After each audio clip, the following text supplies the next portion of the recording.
After the Fall. Written by Locked 334. So grab your coffee, sit back, and enjoy the show. Chapter 1. Leaving Home. A soft breeze brushed against his face, the August sun still warm on his cheeks. Colin laid amongst the brush of what had once been a cornfield, the world around him quiet and peaceful. His mother called his name from the back porch, stirring him from his daydream. He stood up and looked across the field to see her waving for him to come back.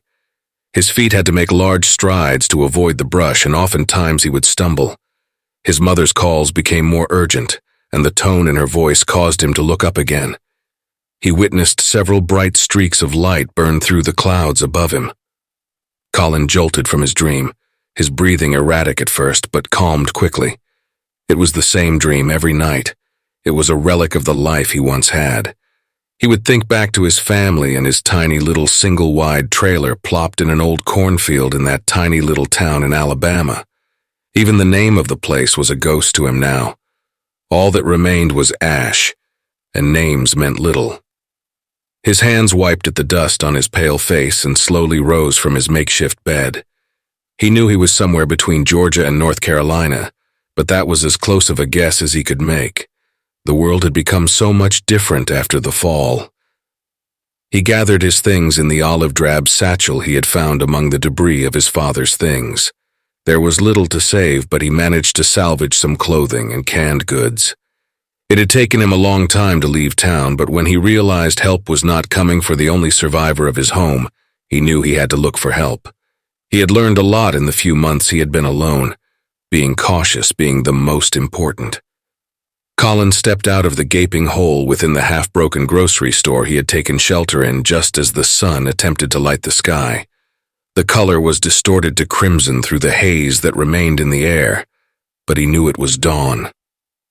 Colin removed his father's survival guide from the pack before tossing it on his back. He had read it multiple times, along with the Bible his grandmother had given him. It was the only 2 books he had been able to save from his home. For that he had been lucky. One kept him sane and the other kept him alive. He tried to remember the things his father had taught him and wished he had paid more attention. His feet shuffled through the debris of another tiny town that no longer had a name. It had been weeks since he had seen another person, which had frightened him at first, but now it was a relief. When Colin was young, he had always thought that most people were good. He had the naive notion that if he truly needed help, he could find it within walking distance. His neighbors had always seemed like nice people. His dream was shattered after the event. It was shocking to learn what lengths people would go to in order to survive. He had witnessed his old bus driver put a bullet in a woman's head for a can of SpaghettiOs. There was no going back after that. He could not even remember the last time he had spoken. He only let his father's 9mm Beretta do the talking. By the time the sun had rested directly above him, he came upon a large sign that read, "Welcome to South Carolina." Colin stood stoic, the words almost alien to him. He had never been this far from home. He had tried to find his aunt in Georgia, but the landmarks had been so distorted from the damage he could not discern his true location. Everything was burnt and broken, even him. He brushed away tears from his eyes as he continued forward into the blank canvas before him, and wondered if anything would be created here ever again. Cars lined both lanes of the highway he traversed. Bodies lay frozen in time within each seat. The television broadcast had told large cities to evacuate, and they all tried. What the report did not inform them of was the fact that there was nowhere to run to. Colin stopped to examine each vehicle, looking for anything of use. His eyes rested on a small car seat in the back of an SUV, the skeletal remains of a child still secured tightly inside. His fingers brushed across his face, feeling the scars from his own burns and thinking of his younger brother.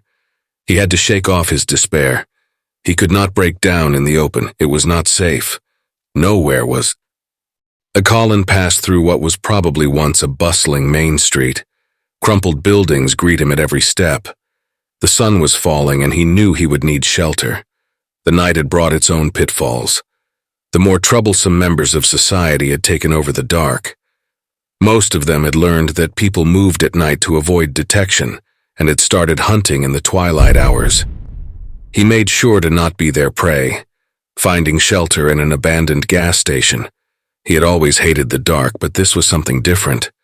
Now that the moon no longer guided the night, it was like being plunged into oblivion. His body curled up behind a crumpled countertop, resting his head upon his satchel. Clouds rolled in the distance, tinted purple by the ash of the sky. He could smell the tainted moisture that filtered the air. There was a storm on the horizon, which meant there would be less movement in the night. The raging of Mother Nature used to frighten him as a child, but it was a shield in times like these. Colin knew he would be able to sleep soundly for the first time in over 2 weeks, and his lips curled slightly into a smile as lightning split the sky. His eyes fluttered in the darkness, and he was lulled to sleep by the rhythm of thunder. His younger brother Danny pounced on him, reminding him that Saturday morning cartoons were on. Colin rubbed the sleep from his eyes and made his way to the living room. With a click of the remote, he appeased his brother and yawned as he walked to the kitchen. He would make them both a bowl of Lucky Charms and sit quietly until his parents woke up. They sat and giggled with each other at the antics on screen until their fun was disrupted by an emergency broadcast. Tornado sirens wailed in the distance, but Colin saw no clouds out the window across from them. The sound had startled his mother, and soon both of his parents stood beside them, eyes fixed on the screen. It had been their first warning of what was to come. Colin was startled by the sound of rustling within the gas station. He pulled the pistol from his coat and eased around the counter. The sun had not come up yet, and he could barely see.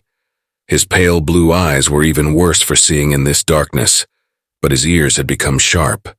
The sound of cans and bottles being rummaged through were like a beacon he honed in on. When he was sure he knew where the intruder was located, he lifted to aim. The sound of the safety releasing caused the figure to pause, dropping their loot.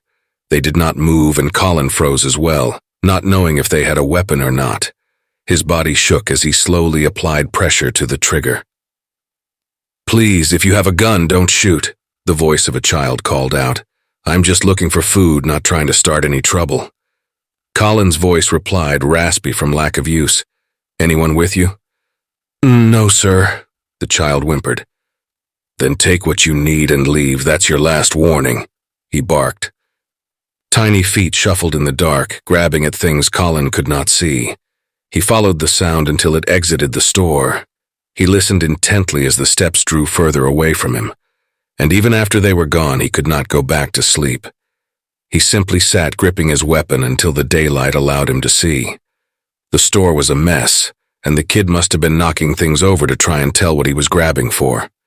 Colin felt guilty for not helping, but he had seen far too many people lured into traps by children. He could not risk it. Once Colin could see his surroundings more clearly, he exited the gas station, a few extra rations in tote. His pistol scanned the area, making sure he was alone. He circled the tiny building and checked nearby cars, but there was no sign of the kid. When he returned to the front of the store, his eyes fell on an old newspaper stand. The stacks of paper still read the headline, "The End." He had seen that page thousands of times and knew the article word for word. He wondered if any other newspapers were still printing after the event. He wanted to read a different story for once. From what Colin understood, the Earth had been pelted with several large asteroids. They had rained down in the atmosphere like buckshot and destroyed several communication satellites on their descent. The smaller objects burnt up in their entry, but the larger bodies stayed intact until they collapsed in a burning display of light. A force emitted from each of these that leveled most structures, something they referred to as an asteroid airburst. Apparently, it was not an unknown phenomenon, but nothing on this scale had ever happened before. The initial damage and lack of proper communication is all it took to send civilization, as they knew it, to a halt and left the world around him a primal version of what it once was. Colin pulled a tattered road atlas from his pack and trailed the road he thought he was on with his finger. He had made a point to avoid large cities due to the level of damage and major highways that seemed to attract the more dangerous members of society. From what he could tell, he was north of Augusta, Georgia, near a small town called Clarks Hill, South Carolina. His exact location was unclear, but he was sure he was on the right track. He had no other family, at least none he had found, and had decided to go north. He had heard rumors of places untouched in Canada, and that was his only hope. His hand shoved the map back into the bag before he began walking again. The first 100 miles had been far easier before someone stole his bicycle. He thought about his 10th birthday when his father rolled out that 10 speed with the biggest grin on his face. His family had never been rich by any means, so a gift like this was a big deal. Colin remembered riding it until late in the night before his mother made him come inside. The growling of his stomach broke him from his daydream, and again he had to brush a salty speck from his cheek before reaching for a bag of beef jerky. A couple bits dropped on his tongue and he chewed, remembering how teriyaki flavor had always been his dad's favorite. Colin was approaching an intersection, and he would usually take a moment to double-check his location at places like this, but something about this one felt wrong. There were more cars in this particular crossroad than there should be in a rural area like this. His eyes scanned the area as he came to a stop behind a large Ford pickup. 2 sets of cars seemed to block the left and right passage, and the direct route held an overturned school bus. Someone had created a blockade here, a rather large blockade. He saw no movement ahead, but that meant nothing. Any number of people could be hiding within the abandoned vehicles. He quickly removed his pistol and slowly made his way to the trees to his left. He followed the road from the tree line, watching intently for any sign of life. Colin's steps were deliberate, making sure to step heel to toe in order to create as little noise as possible. He could hear his heart beat within his ears. It echoed at him as a warning. He knew what he was doing was stupid, but he had to keep going forward and could not risk getting lost. As he approached the far side of the intersection, he heard voices. The sound made him creep even slower and drop down to crouch. There seemed to be a scuffle of some sort just around the end of the bus, but he could not see clearly. Colin crossed behind a van, kneeling down and looking underneath toward the commotion. 3 men stood over a young African-American boy, rummaging through a torn backpack. They seemed to be looking for anything of value, but only found a few cans of beans and child-sized clothing. One of the men kicked the boy, which caused him to cry out in pain. Colin's eyes drew open wide, instantly recognizing the voice from the night before. He had always hated bullies, and his first instinct was to run for the boy, and he almost started sprinting. But one of the men turned to reveal a 20-gauge shotgun within his hands. The more he watched, he realized they all had weapons. Each had a pistol holstered at their hip, and the other 2 held hunting rifles, complete with scope.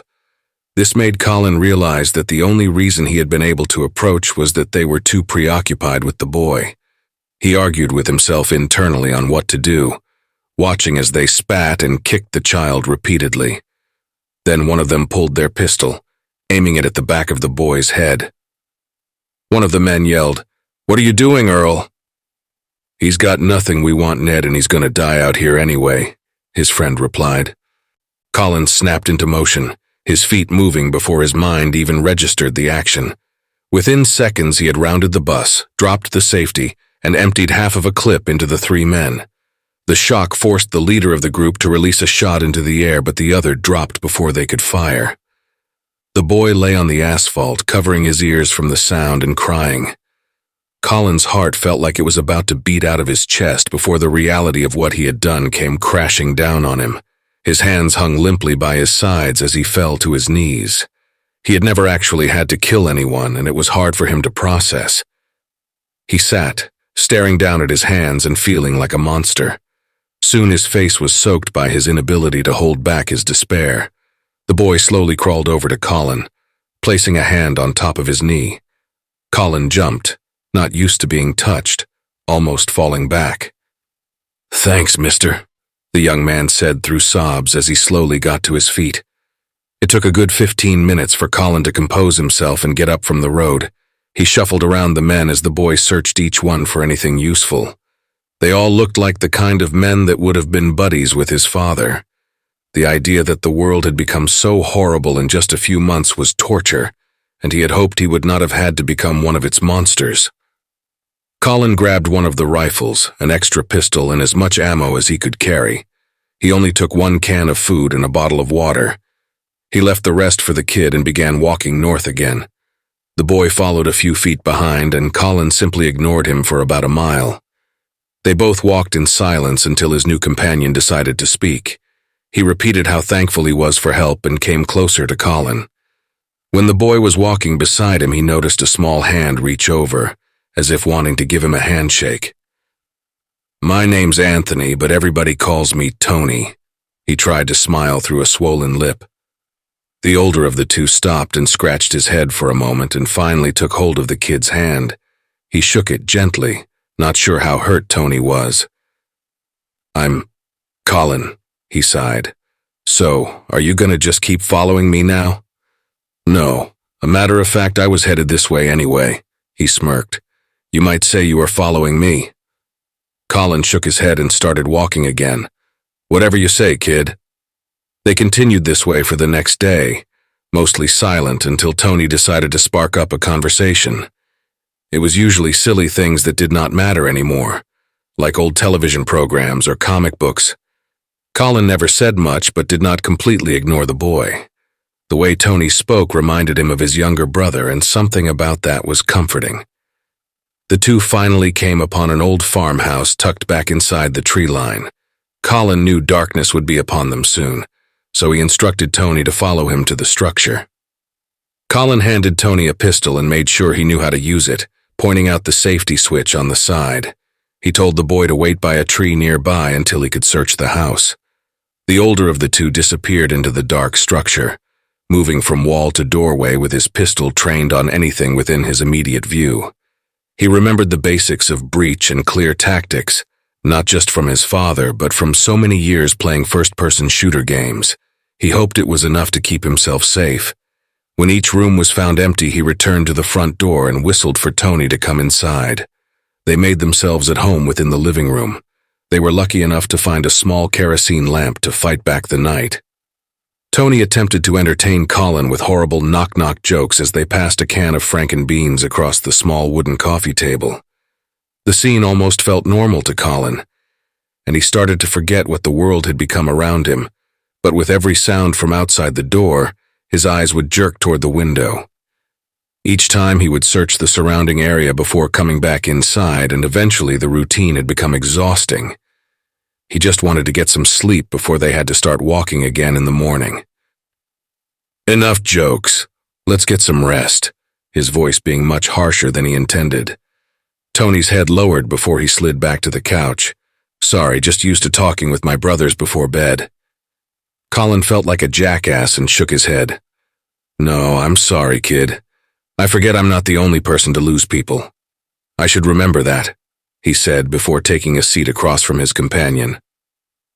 "And I don't understand why you keep calling me a kid," Tony barked. "You don't look much older than me." Tony was right. Colin was only 16 when the event occurred. He sat quietly for a moment thinking about this. He had felt so old lately. He did not want to admit he had no real idea what he was doing, but he was afraid to stop. There had to be something better than what he had come to know, and he had to find it. Tony turned and noticed the fear in Colin's eyes, which made him uneasy. The boy spoke to break the tension. "So, how old are you anyway?" "How old are you?" Colin said as he snapped back to reality. "I asked first," Tony said, sticking out his tongue in mockery. "I'm older, so that trumps who asked first," Colin replied in a matter-of-fact tone. "Fine," the boy huffed. "I'm 10. Well, what month is it?" Colin pondered for a moment. "Should be November." "Then I'm 11 this month," Tony beamed. "What day is your birthday?" Colin asked. "The 29th, Tony replied. "Same day as mine." Colin laughed slightly under his breath, which was the first time he had done that since before the fall. They both joked about sharing a birthday party and baking a cake. Of course, Colin knew this was all fantasy and probably would never happen. He knew that either of them could be dead at any moment, but he did not want to crush the boy's dream. "I will be 17 this month," he finally answered the boy's question. Chapter 2. Painful Memories. Colin dreamed of January, his family huddled around the tiny kitchen table as his younger brother sat in front of a large chocolate cake adorned with 12 lit candles. They sang happy birthday and their mother told Danny to make a wish. The young man's eyes glowed with excitement before taking in a deep breath and extinguishing all of them but one. The remaining candle made Danny frown, but Colin leaned over and put it out with a huff. "I didn't see it still lit, you got 'em all," he said with a chuckle. He was startled from his dream by the sound of an engine roaring to life. He shot up from the couch to notice Tony was no longer inside. He grabbed his pistol and rushed outside as a rusty old Chevy truck plowed through the field in front of him. Tony sat bouncing in the driver's seat with a grin from ear to ear. Colin bolted from the front steps, bounding across the field. He yelled for the boy to stop, but his calls could not be heard over the truck. He finally came across the path and waved for Tony to stop. Tony's eyes shot open wide as he slammed on the brakes. The truck came to a stop, kicking up dust just a foot from Colin. He rushed to the driver's side, turned off the engine, and yanked Tony out before screaming, "What in the hell do you think you are doing?" Tony's eyes welled up. "Just wanted to have a little fun. At this rate, I'm never going to get to drive a car, and I don't know why you don't. Would be a lot better than walking everywhere." Colin's voice was still booming. "Listen, I didn't get to practice enough before all this shit happened, okay? Plus, don't you think all that racket is bound to draw some attention?" His words were stopped in his throat by the sound of another truck. Colin had been right, and someone now knew where they were. He quickly jerked Tony up and began running for the house. Within moments, the door shut behind them, and they tossed their things into their bags. Colin peered out the window to see a huge four-wheel drive stop outside the farmhouse. 2 men inside and 2 more standing in the bed of it holding rifles. They all climbed down and began calling for the 2 to come out. They had already been spotted, and now they were trapped inside. Colin whispered for the boy to follow him upstairs. They crept slowly up the wood planks and made their way to a bedroom that overlooked the men. Then Colin instructed Tony to go to the side window and open it. As the boy did this, Colin brought his rifle up to aim. He peered down the scope and dropped the reticle at about neck level of one of the gunmen. Colin told Tony to let off a few rounds as soon as he took his shot. He squeezed the trigger slowly, remembering to exhale as he drew it all the way back. The crack of the rifle caused Tony to jump, his finger jamming down on the trigger of the pistol again and again. The first man fell to the ground, blood spurting from the side of his neck. The other men scattered at the repeated popping of the pistol. They attempted to seek cover behind their truck, but Colin was already trained in on the next one. The bolt dropped the next round in place and he fired, sending a round through the next one's chest. Another round chambered and fired within seconds, shattering the driver's knee as he tried to run. The last had made a dash across the field, but Colin's last round buried deep in the back of his skull before passing through the other side. When he lowered the rifle, Tony was still clicking away at the pistol, having no ammo left in the clip. Colin took the pistol from Tony's hands, shoved it back in the holster he had stolen, and guided the boy down the stairs. They exited the front door to see that the driver was still trying to crawl for his truck. Tony was told to remain on the porch as Colin approached the injured man. He stood over him for a moment as the man rolled over to come face to face with Colin's rifle. A final shot rang out in the open field before the 2 gathered their belongings and started their trek back to the road in silence. An hour later, Tony attempted to apologize. "I'm sorry." Colin stopped walking and without even looking back to the boy began yelling, "If you want to survive, you are going to have to listen to what I say and start acting less like a little kid. You keep running around and joking about this situation, you're going to be dead, Danny." Then he started walking again, leaving Tony speechless behind him. Tony kept his distance for the rest of the day. They did not even speak during meals or breaks. It was the longest day either of them could remember, and by the time they came to rest at a deserted diner, they were simply ready to call it a night. Colin closed his eyes, his pistol resting in his lap. Tony sat across from him, staring at the pistol for a few moments. He had never seen anyone act like Colin did, and questions bubbled up inside him. One question in particular. "You called me Danny," he almost whispered. Colin peeked out to the boy. "What?" "Back on the road today, you called me Danny. Who's Danny?" Tony finally asked. Colin shook his head for a moment. "Don't worry about it." Tony was afraid to push Colin anymore. He knew it would just make things worse. He shuffled against his backpack and tried to get comfortable as the sun disappeared over the horizon. Colin turned away from the boy as he felt the salty tears form at the corner of his eyes. The two of them lay in silence for hours before they could actually fall asleep. When both drifted off to a restless sleep, they dreamed of the same thing, and it wasn't birthday cake or presents.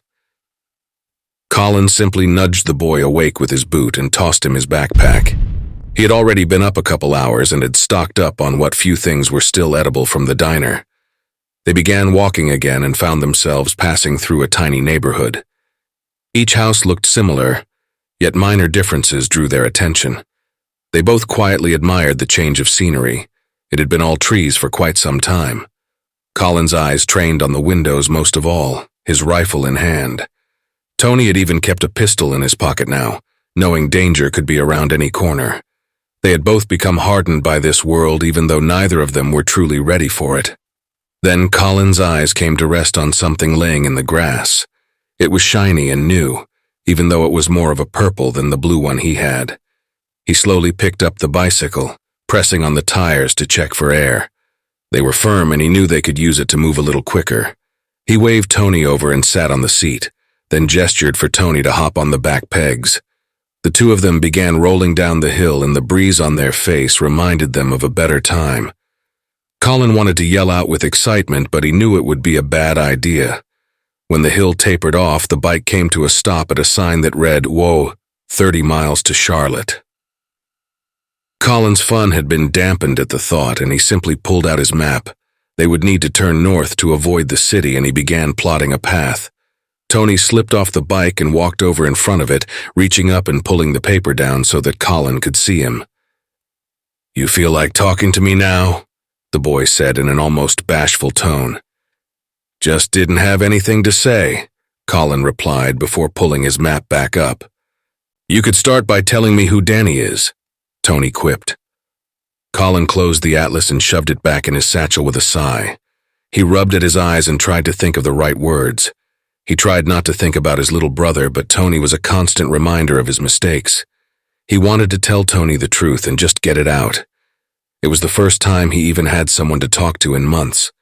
Colin was simply afraid that Tony might leave and never come back. "He was my little brother, about your age, actually." He finally let it slip. "Was?" Tony's face wrinkled in confusion for a moment, but soon realized his mistake. "I'm sorry. What happened?" "He died," Colin replied before looking at the ground where his foot kicked at the asphalt. "Before or after?" the boy quickly responded. "After," was all Colin could say. Tony wanted to ask why. He wanted to hug his new friend and tell him it would be okay. Something in him told him that it wasn't the right time, and he knew it was getting late. So he simply climbed back on the bike and tapped Colin on the shoulder before pointing forward. The bike whipped to the left, putting them on a more northern route. The pedals whirred as they left the tiny neighborhood and their small moment of happiness behind. They disappeared over a hill clouded in the ashy smoke that brought them back to the world they truly lived in. By the end of the following day, they found themselves rolling down Burke Street in Rhodes, South Carolina. The light was fading, and they decided to take refuge in a small Dollar General store. As usual, Colin swept the property before allowing Tony to come inside. The two of them scoured the aisles for any supplies. Most of the good canned food had been taken, but they were able to find a few bags of dry beans. Colin found a first aid kit, and Tony waved a few flashlights that still worked down the aisle to his friend. This meant they did not have to spend another night in the dark, at least until the batteries ran out. They barricaded themselves in the manager's office and gorged themselves on the snack cakes that had not gone stale. It was the closest to a birthday party they were going to get, but it was just as good as long as they were together. When they emerged in the morning, Colin removed his map and showed Tony the route they would have to take. It would put them crossing a bridge, which he hated to do, but it would save them the hours it would take to go around. They mounted their bicycle and quickly descended on the bridge. Their eyes fell on the crumpled remains of the landing, and what was once a passage across the lake now lay in the water. The two slowly descended to the docks, looking up and down the shore to look for another bridge. Tony hopped off the bike and ran down the shore a bit, pointing toward what appeared to be a dam in the distance. He waved to Colin, drawing his attention to their salvation.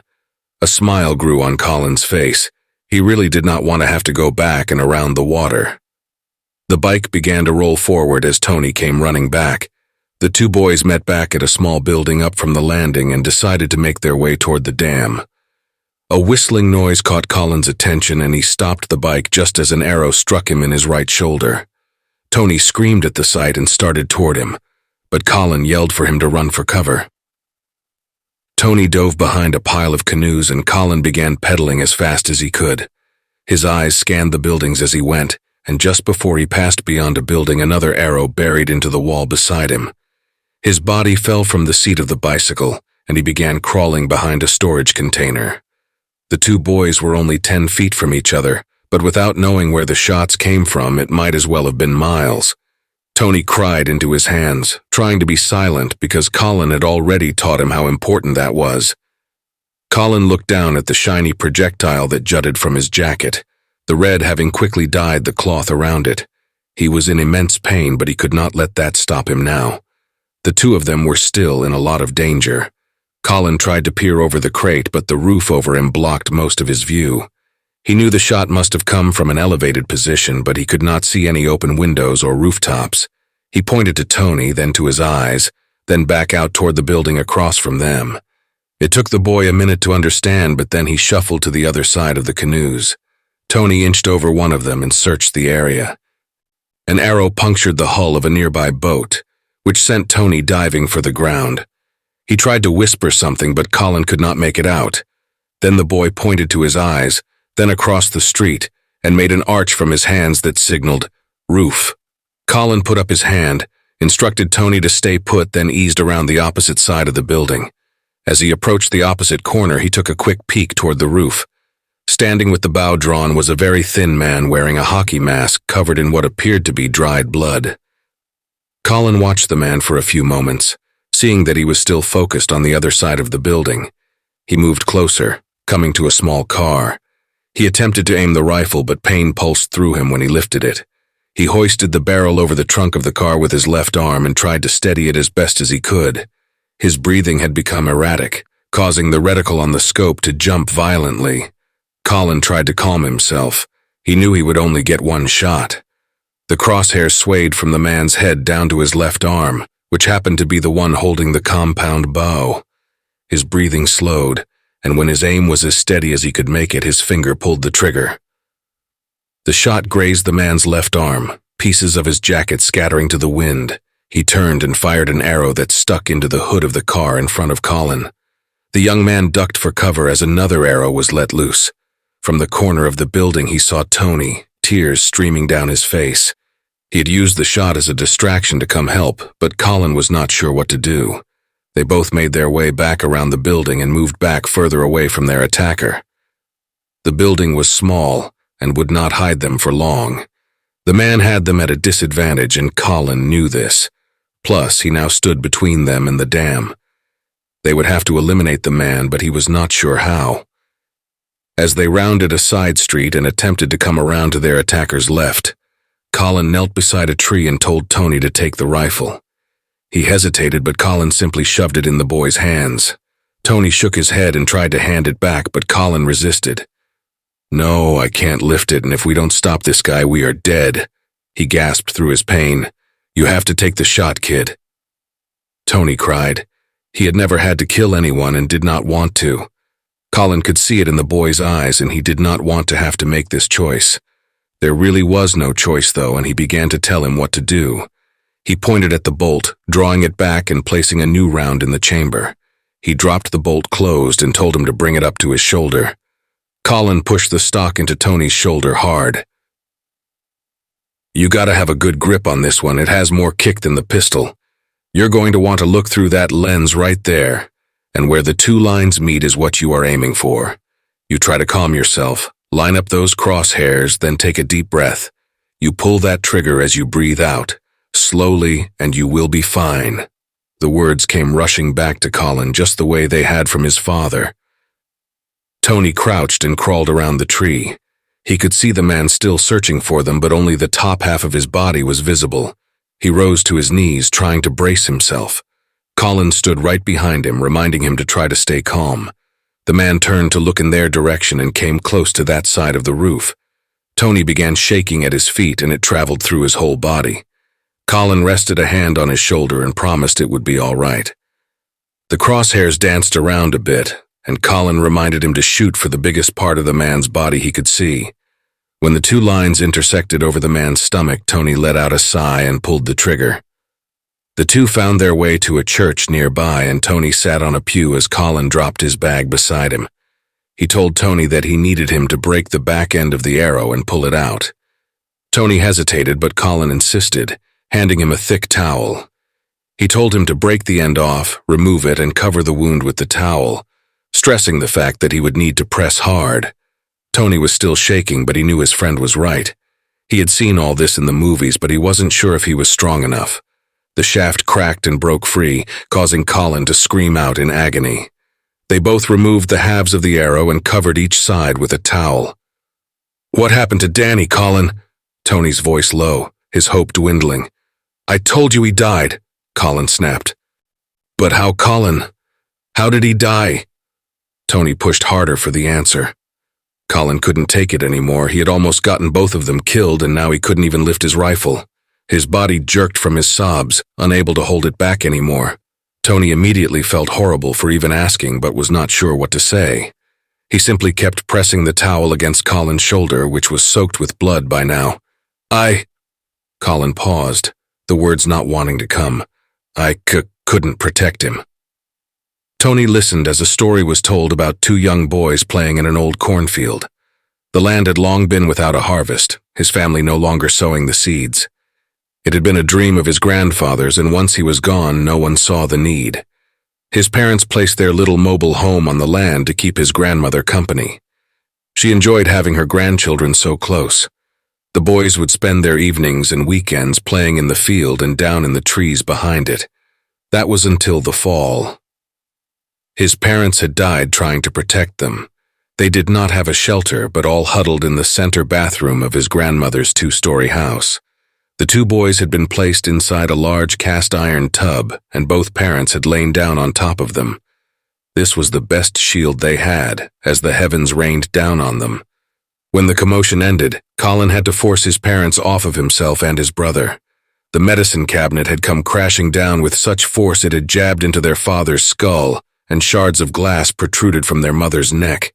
Danny cried relentlessly as Colin searched for their grandmother. She had lost hope, and they found her body lying outside, still clutching a picture of her late husband. The weeks that followed, Colin could not grieve his parents. He had to be strong for his brother. He dragged him along while collecting things they would need to travel. His first plan was to make his way to his other grandparents' house, which was in a town nearby.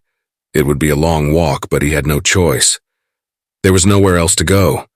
He had already tried 2 neighbors' homes, but they had all attempted to flee. Their cars sat lifeless a few miles down the road. He shielded Danny's eyes as they passed. They came to the yard of their bus driver, who had his shotgun in hand. A young woman clutched a can of soup and begged for help. Colin pulled Danny away as the gun fired and the woman fell to the ground. That was the last time he approached people. Their father taught them to move at night. That way you were less likely to be seen. That might have worked during combat situations, but this was a different world. It was only a week into the 2 boys being alone when the bandits found them. A group of middle-aged men and women had been searching for food and weapons. They took Danny first, and Colin drew his father's pistol. It vibrated in his hands. He'd never had to use it outside target practice, and he was not sure if he could kill someone. He aimed it and ordered them to let Danny go, but they refused. Before he could react, they tossed his screaming little brother in the back seat of a car and sped off. The shots of the pistol pelted the back of the vehicle, but it was no use. Danny was gone. So you see, Colin looked back to Tony with tears in his eyes. I couldn't protect him. I can't protect you, and I obviously can't save myself. Tony hugged his friend as best as he could without releasing pressure on the towel. It's not your fault, Colin. We're just kids. You did the best you could. Hell, you've saved me twice already. Yeah, but that doesn't bring Danny back, Colin sobbed. Well, you said they took him. How do you know he's dead? Tony questioned. You know firsthand what happens to kids that are of no use in this world, he replied with a cold stare, and Tony knew it was true. They both sat quietly. Colin cried himself to sleep, and Tony sat up watching over him for hours. Over the next month, Colin made it his mission to teach Tony everything he knew. They both read from the survival guide and the Bible at night. They even found a small home library that offered more information on foraging and handcrafted items. Tony even picked out a few books for entertainment value, but Colin was firm on training each day. While Colin healed, Tony became more adept at the world they now lived in, and soon Colin felt safe with him by his side. They could protect one another like brothers should, which always made Colin a little sad. Chapter 3. A Cold Winter. Winter was what they were not prepared for. Neither of them came from places that received much snow. By late December, the ground had been coated in white, and the two boys found themselves making more frequent stops to rest. Their clothing was not adequate for this type of weather, and Colin constantly cursed himself for not being prepared for this. Tony always tried to be his ray of hope and assured him they would find better attire before it got too bad. Colin tried his best to believe his friend, but as the weeks passed, that small sliver of hope began to fade. They had been making poor time already, but when they finally reached what should have been the northern portion of Ohio, they knew their map would be almost useless. The rising waters of the Great Lakes had engulfed most of Michigan, turning the state line into beachside coated in snow. They had been moving more west to avoid Columbus and had no choice but to continue in that direction and across Indiana. They had abandoned the bicycle long ago. The snow had risen too high to push through with the tires. Colin stopped at a sign that read, Kishawow Country Cabins, his eyes intent on the words. His will was spent, and so was his body. Tony tapped him on the shoulder and asked what was wrong, but Colin simply stared at the sign. The wind stung his face, and he could no longer feel his toes. They had spent almost 2 months walking through this, and they had only made it to Illinois. Colin knew that if they had to avoid major cities and the rising waters from the lakes, then it would be another few months before they reached Canada. He began to regret coming north. He started wishing he had just stayed home and tried to survive there. Are you okay, man? Tony nudged him again. Colin remembered why he kept going. I'm cold and I'm tired. No shit, so am I, Tony quipped. I think we should find one of these cabins, get a fire going, and hunker down. I don't think we can survive out here much longer, Colin replied, barely taking notice of Tony's remark. Tony's eyes lit up at the thought of being warm for a while, and took off toward one of the log structures that remained at the camping ground. After a few attempts of finding an unlocked door and failing, Colin simply kicked the door in. They would have to board it shut, but at least they were inside. Tony rushed over to the fireplace, seeing that whoever had stocked the cabin left enough wood to get it going.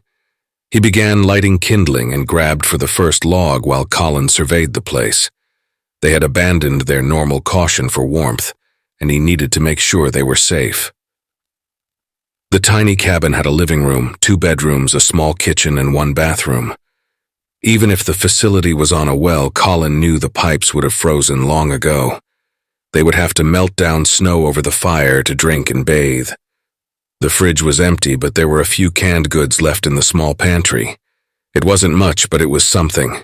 Tony yelled for Colin, letting him know the fire was ready, and Colin grabbed a couple of blankets from the bedroom before joining his friend.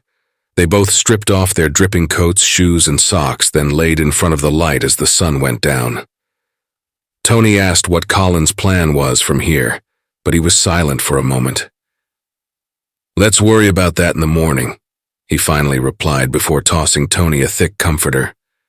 Colin dreamt of lying in the old cornfield again, but this time Danny was right beside him.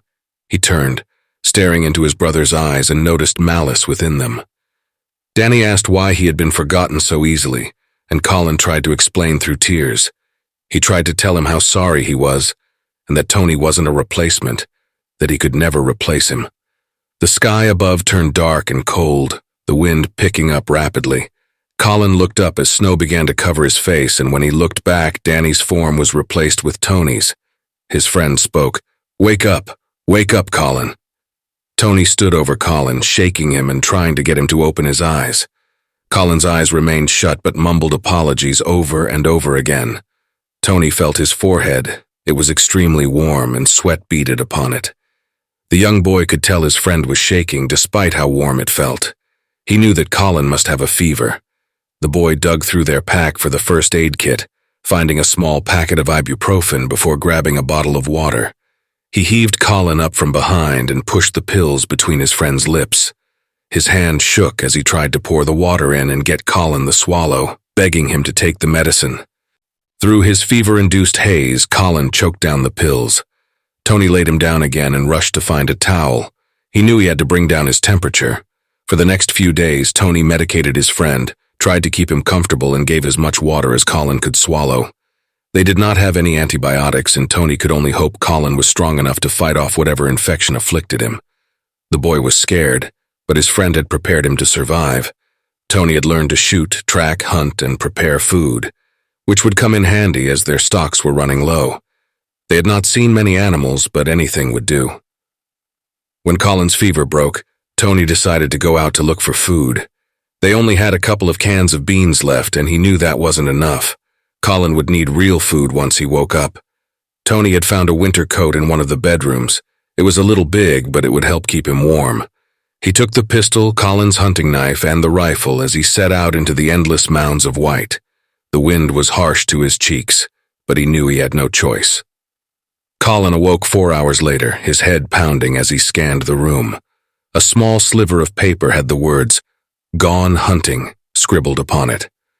This caused him to rush to his feet, knowing Tony should not be out there alone, but as soon as his feet came to the floor, he stumbled in his weakened state. His body crashed into the couch, sending pain throughout him. He screamed in agony, gagging and coughing in an effort to catch his breath. He called out for his friend, but unknown to him, Tony was at least a mile away. Tony sat covered in snow near a small bush, his eyes trained on the slight movements of what appeared to be a snow rabbit. He had been waiting for hours, and this was his chance to bring home some meat. His finger pulled the trigger, and the shot rang out just before the animal dropped over, lifeless. Tony let out a laugh of joy as he ran for his reward, grabbing hold of it and his knife. He quickly skinned and cleaned his kill before burying the unused portion. His feet dragged in the snow to cover up any trace of blood or his tracks as he made his way back to the cabin. When the boy stepped into the cabin, Colin almost tackled him in a hug. Colin was sure he had been hurt or taken while out hunting. He squeezed him so tight that it hurt his chest, and eventually had to stop and sit back down. A coughing fit erupted from Colin's chest as Tony set down the rabbit. He ran for the first aid kit, looking for something that would help with a cough, but there was nothing. He returned and asked what he could do to help. "You came back. That's enough." Colin attempted to smile. "So you got yourself a rabbit?" Tony grinned. "I got us a rabbit."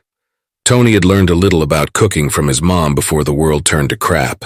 Not necessarily rabbit, but he figured it could not be much different. He diced the meat and scrounged the cabinets for any kind of seasoning.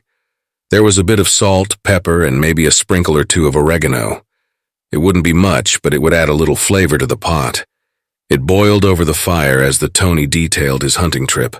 Colin smiled as he listened to every detail. He was glad his friend was safe. They shared the meat and broth, the warmth of it easing Colin's throat. It was the first time they felt full in a couple of months. The two of them had not had meat since before the snows. With their bellies full, they huddled by the fire again. Tony pulled out one of the books he had acquired along the way, Alice in Wonderland, and began reading. Colin would normally tell him to brush up on something useful, but he felt the boy had earned something more upbeat. He laid there against the couch until he fell asleep. Tony shook Colin violently.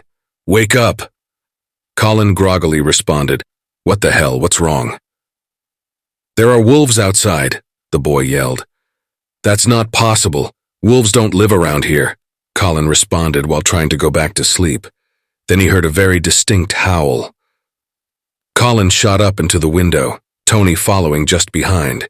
In the darkness, they could make out 3 sets of eyes, pacing just beyond the tree line. The wolves had caught the scent of Tony's kill and followed it back to the cabin. They drew closer, following the smell until one of them was at their door. The other two circled the tiny house, scratching at the wood at random intervals. Colin could only guess that the scarcity of food had drawn them back to a place they rarely visited. Now they knew where to find a meal and had no intentions of leaving until they had it. Colin quickly called for his rifle and Tony placed it within his hands. "How many rounds do we have left?" he asked the boy. "About 5, Tony replied while shaking the box. "Shit, we need to save these. We really didn't need this right now," Colin cursed. Tony apologized, but Colin assured the boy he was not mad at him. He put the rifle down and grabbed for his pistol. He knew they had more rounds available for it, and if he was careful, it should do the trick. He handed Tony the other pistol. If they worked together, they could split the group up. Tony took the back door while Colin gripped the front knob. The door slowly parted, the pistol steadied for aim. The animal turned in curiosity but was met with a 9mm bullet. It yelped and ran back for the group as Colin stepped out onto the porch. The other two had advanced on the house just as Tony rounded the corner. Colin dropped 3 shots at one, missing the first 2 due to the wolf's speed. The third hit it in the hip, which made it stumble but barely slowed it down. Tony lined up his shot, firing 2 rounds. The first hit the wolf's shoulder and the other landed between its eyes, putting it down. Colin fired 2 more shots as the last of the pack continued to advance. It lunged for him as he was firing, causing Colin to miss. He struggled to keep the gnashing teeth at bay and slowly pressed the barrel of the pistol to the thing's ear. With a final pull of the trigger, it fell limp on top of him, and Tony shoved it to the side before lending his hand to his friend. They both cleaned up the bodies and dragged them away.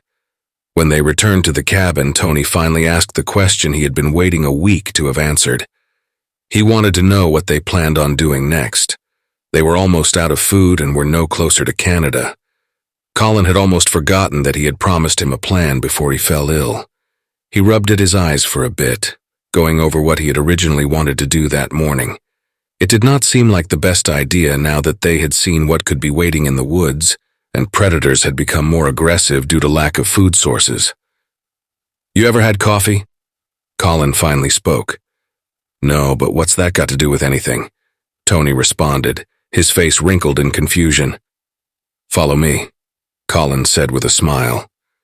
He had found a half-empty can of Folgers when they had first arrived, but did not think it important at the time. He grabbed a rag, emptied the grains into it, and tied it closed. He boiled the grains in a pot before filtering it through another rag. It came fairly clean before he placed it in 2 mugs. He sat one at one chair within the kitchen and the other across from him. He pointed to the chair and Tony sat gripping the warm cup. "Okay, I don't think we should go any further until this snow clears up," he said before taking a sip of the strong brew. "Maybe even wait until spring." Tony attempted a drink, gagging at the taste. "Wow, how do you drink this stuff?" "You get used to it," Colin lied. He had always taken his coffee with a lot of sugar and cream, but that was a luxury they simply didn't have. "So, what do you think? Hang out here and wait for warmer weather?" "Sounds fine to me, but we're gonna need food," Tony responded before attempting another drink from his mug. He grimaced again after swallowing hard. "I think I might have an idea about that too." Colin took another drink. "We still have all these cabins around us, and if there is one rabbit, there is bound to be more. We just have to be more careful next time." They both agreed to make the campground home for the winter and set out the next few days searching each cabin, one by one. They managed to stockpile their pantry with plenty of canned beans, fruits, vegetables, and dried goods. Then they took to the woods, looking for meat. It took a few weeks to get a few pounds of decent food. They converted the stand-up shower in the bathroom into a meat locker, insulating the walls and packing the bottom with as much ice as they could find. It wasn't perfect, but with a little salt, their meat would stay fresh between uses. They simply had to keep the ice fresh and keep their stock up every few weeks. The weeks passed and they feasted on several rabbits, squirrels, and random rodents. It wasn't ideal, but it kept them fed. They became more creative with their recipes to make sure it didn't become redundant. They hunted during the day and set traps for predators. At night, they read from a small library of books that they found during their searches of the cabins. Some of their literature was comprised of magazines, but anything new was a blessing. Colin even made sure to set aside time to teach Tony anything he could remember from high school. They had become a family with their own home. "You don't talk much about your family," Colin said one night after dinner. "You never asked," the boy replied in a matter-of-fact tone. "Well, I am now." "So?" Colin quizzed. Tony paused for a moment, his eyes drifting off into a memory of a life he had almost forgotten. When the facts came flooding back, he began telling a story, just like from one of their books. Tony had come from a broken home. He had never met his father, and his 3 older brothers did most of the providing. Their mother was addicted to heroin, and when he was 9, a social worker arrived to remove him and his brothers from the home. They spent the next couple of years being shuffled among foster homes. That was until the fall, when he had been separated from his siblings and had no real idea where they were. Colin almost cried to find out that Tony had been abandoned the day of the fall. The boy had huddled in their basement alone while the world came crashing down. When he emerged, the home he had been living in the last few weeks had been destroyed. His foster parents never even called to let him know they were not coming back. Colin hugged his new friend, which made Tony cry as well. Colin made him a promise that he would never leave him like that, and Tony promised the same. Chapter 4. The Long Road. When the snow began to melt and winter gave way to spring, Colin was hesitant to leave their new home. It had become a comfort in a world so devoid of such pleasantries. It took Tony reminding him of their destination to bring Colin back from that dream. They both knew they could not survive here forever, especially now that there was no snow or ice to keep their food fresh. It had become more difficult to find wild game as of late as well. They could only assume that their activity there had driven most of the wildlife away. They would have to prepare to leave their home. Their pace had slowed. There was less of an urgency to make good time. They had one another, and for now that was all they needed. It took them far longer to make it to Wisconsin than it should have, but summer was close, and the map showed a nice-sized lake right within their path. Colin wanted to take a break in a town nearby and enjoy the season.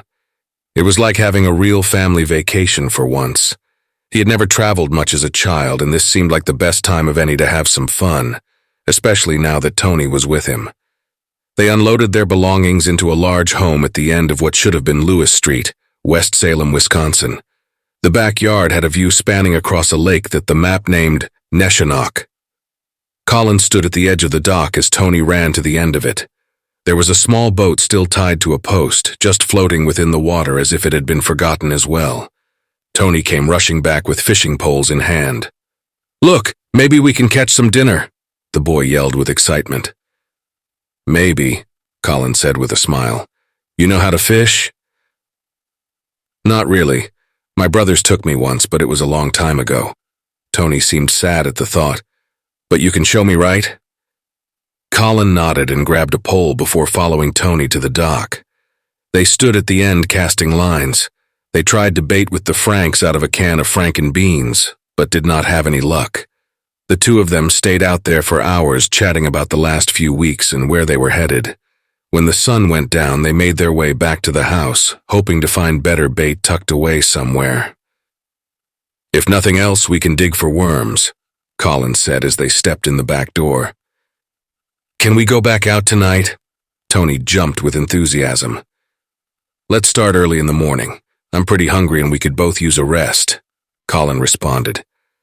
Tony looked disappointed, but he understood and began unpacking some cans to make dinner. Colin started looking over the house, checking for blankets and maybe fresh clothes.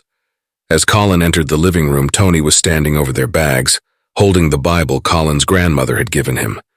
Tucked between the pages was a small photograph of a family. Colin dropped 2 blankets and a couple sets of clothes on the couch before coming over and pointing down at the picture. "That's my dad, Mom," he pointed at the faces on the page, "and me and my brother Danny." "You guys looked happy," Tony replied. "We were," Colin said, taking the picture into his hands.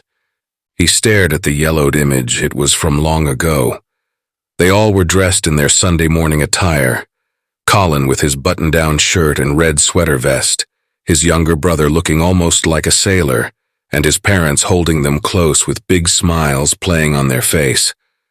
Colin remembered the day and how much he didn't want to take the picture, but he would give anything for one more day like that. He brushed a tear from his eye before placing it back between the pages. Tony could tell that something was wrong and handed Colin his bowl of beans. He knew that bringing up the past would ruin the day they had already had. They simply ate their dinner and made themselves comfortable in the living room. Tony dreamed of freshly caught fish, but Colin faded back to that open field and the autumn sun and his mother's voice. He remembered the streaks of light falling from the sky. His vision changed to the moment his parents covered him in the tub and the impact of the falling debris. He witnessed his parents' death all over again before Tony shook him awake. "It's time to catch some fish," Tony screamed with excitement. Okay, Colin said as he found his way to his shoes. The two of them found their way to the dock and Tony dug in the mud for some worms. They cast their lines under the dim light of what should be daylight. Colin looked up at the haze that rested in the sky. It wasn't quite the summer he was used to, but it would do. They stood there for hours, Tony keeping the conversation going as always. Soon the boy was silenced by a tug on his line. "I got one," he yelled. Colin dropped his pole, stepping over to help his friend. They both tugged on the rod and reeled in the largest bass either of them had ever seen. It flopped about on the line as Tony held it up high in celebration. Colin only wished he had a camera to capture the moment. They both laughed at the sight and were glad they would have a decent meal. Colin instructed Tony how to descale a fish and prepare it to be cooked. They were lucky the house they had taken residence in had a fire pit. Their seafood dinner roasted nicely over it as they shared more stories. "I caught my first fish when I was 5, Colin said with a laugh. "I was too afraid to touch it when it flopped onto the bank." "Did you eat it?" Tony asked. "No, my family wasn't big into seafood, but it was more about spending time with my dad," Colin responded. Tony paused for a moment, looking at the fire. "You talk like you and your dad didn't get along too well." Colin turned the fish on the pike they had created to evenly cook the meat. "Well, he was good at teaching me things, but he wasn't so good at showing how he felt. I don't think I ever remember him hugging me or telling me he loved me." "That sucks," Tony replied. "Yeah, I always told myself if I had kids, I would always tell them I loved them." "I don't think a kid should have to go his whole life not hearing that," Colin said, his eyes still focused on the fire. "Yeah, I know what you mean," Tony said, almost in a sigh. Colin knew the tone in Tony's voice. They had both come from places without love. It constantly amazed him how lucky he was to meet Tony in a world like this. It was easy to forget the smog that filled the air and the ash that occasionally littered the ground. Everything seemed easier with Tony around, and secretly he prayed for God to protect the boy, even though he was not sure there was a God watching over them anymore. The two went to bed, bellies full of their fresh catch and canned vegetables. But Colin sat up thinking of his family while Tony slept. He thought about what Tony had said about Danny possibly being alive. His young friend had been right about so many things, and wondered if his little brother might still be out there somewhere. He wondered what he might say to him if he ever saw him again. He found a pen within a desk drawer and began writing in the blank pages at the end of his Bible. When Tony woke up, he watched Colin tuck his Bible back into his pack and asked what he was doing. He brushed it off and acted as if he was checking his supplies. Colin suggested they go down to the water and take a swim, but Tony became hesitant. When Colin noticed how apprehensive his friend became, it caused him to question it. That is when he found out that Tony could not swim. The day was spent tossing the boy into the water and drawing him out until he learned his way in the water.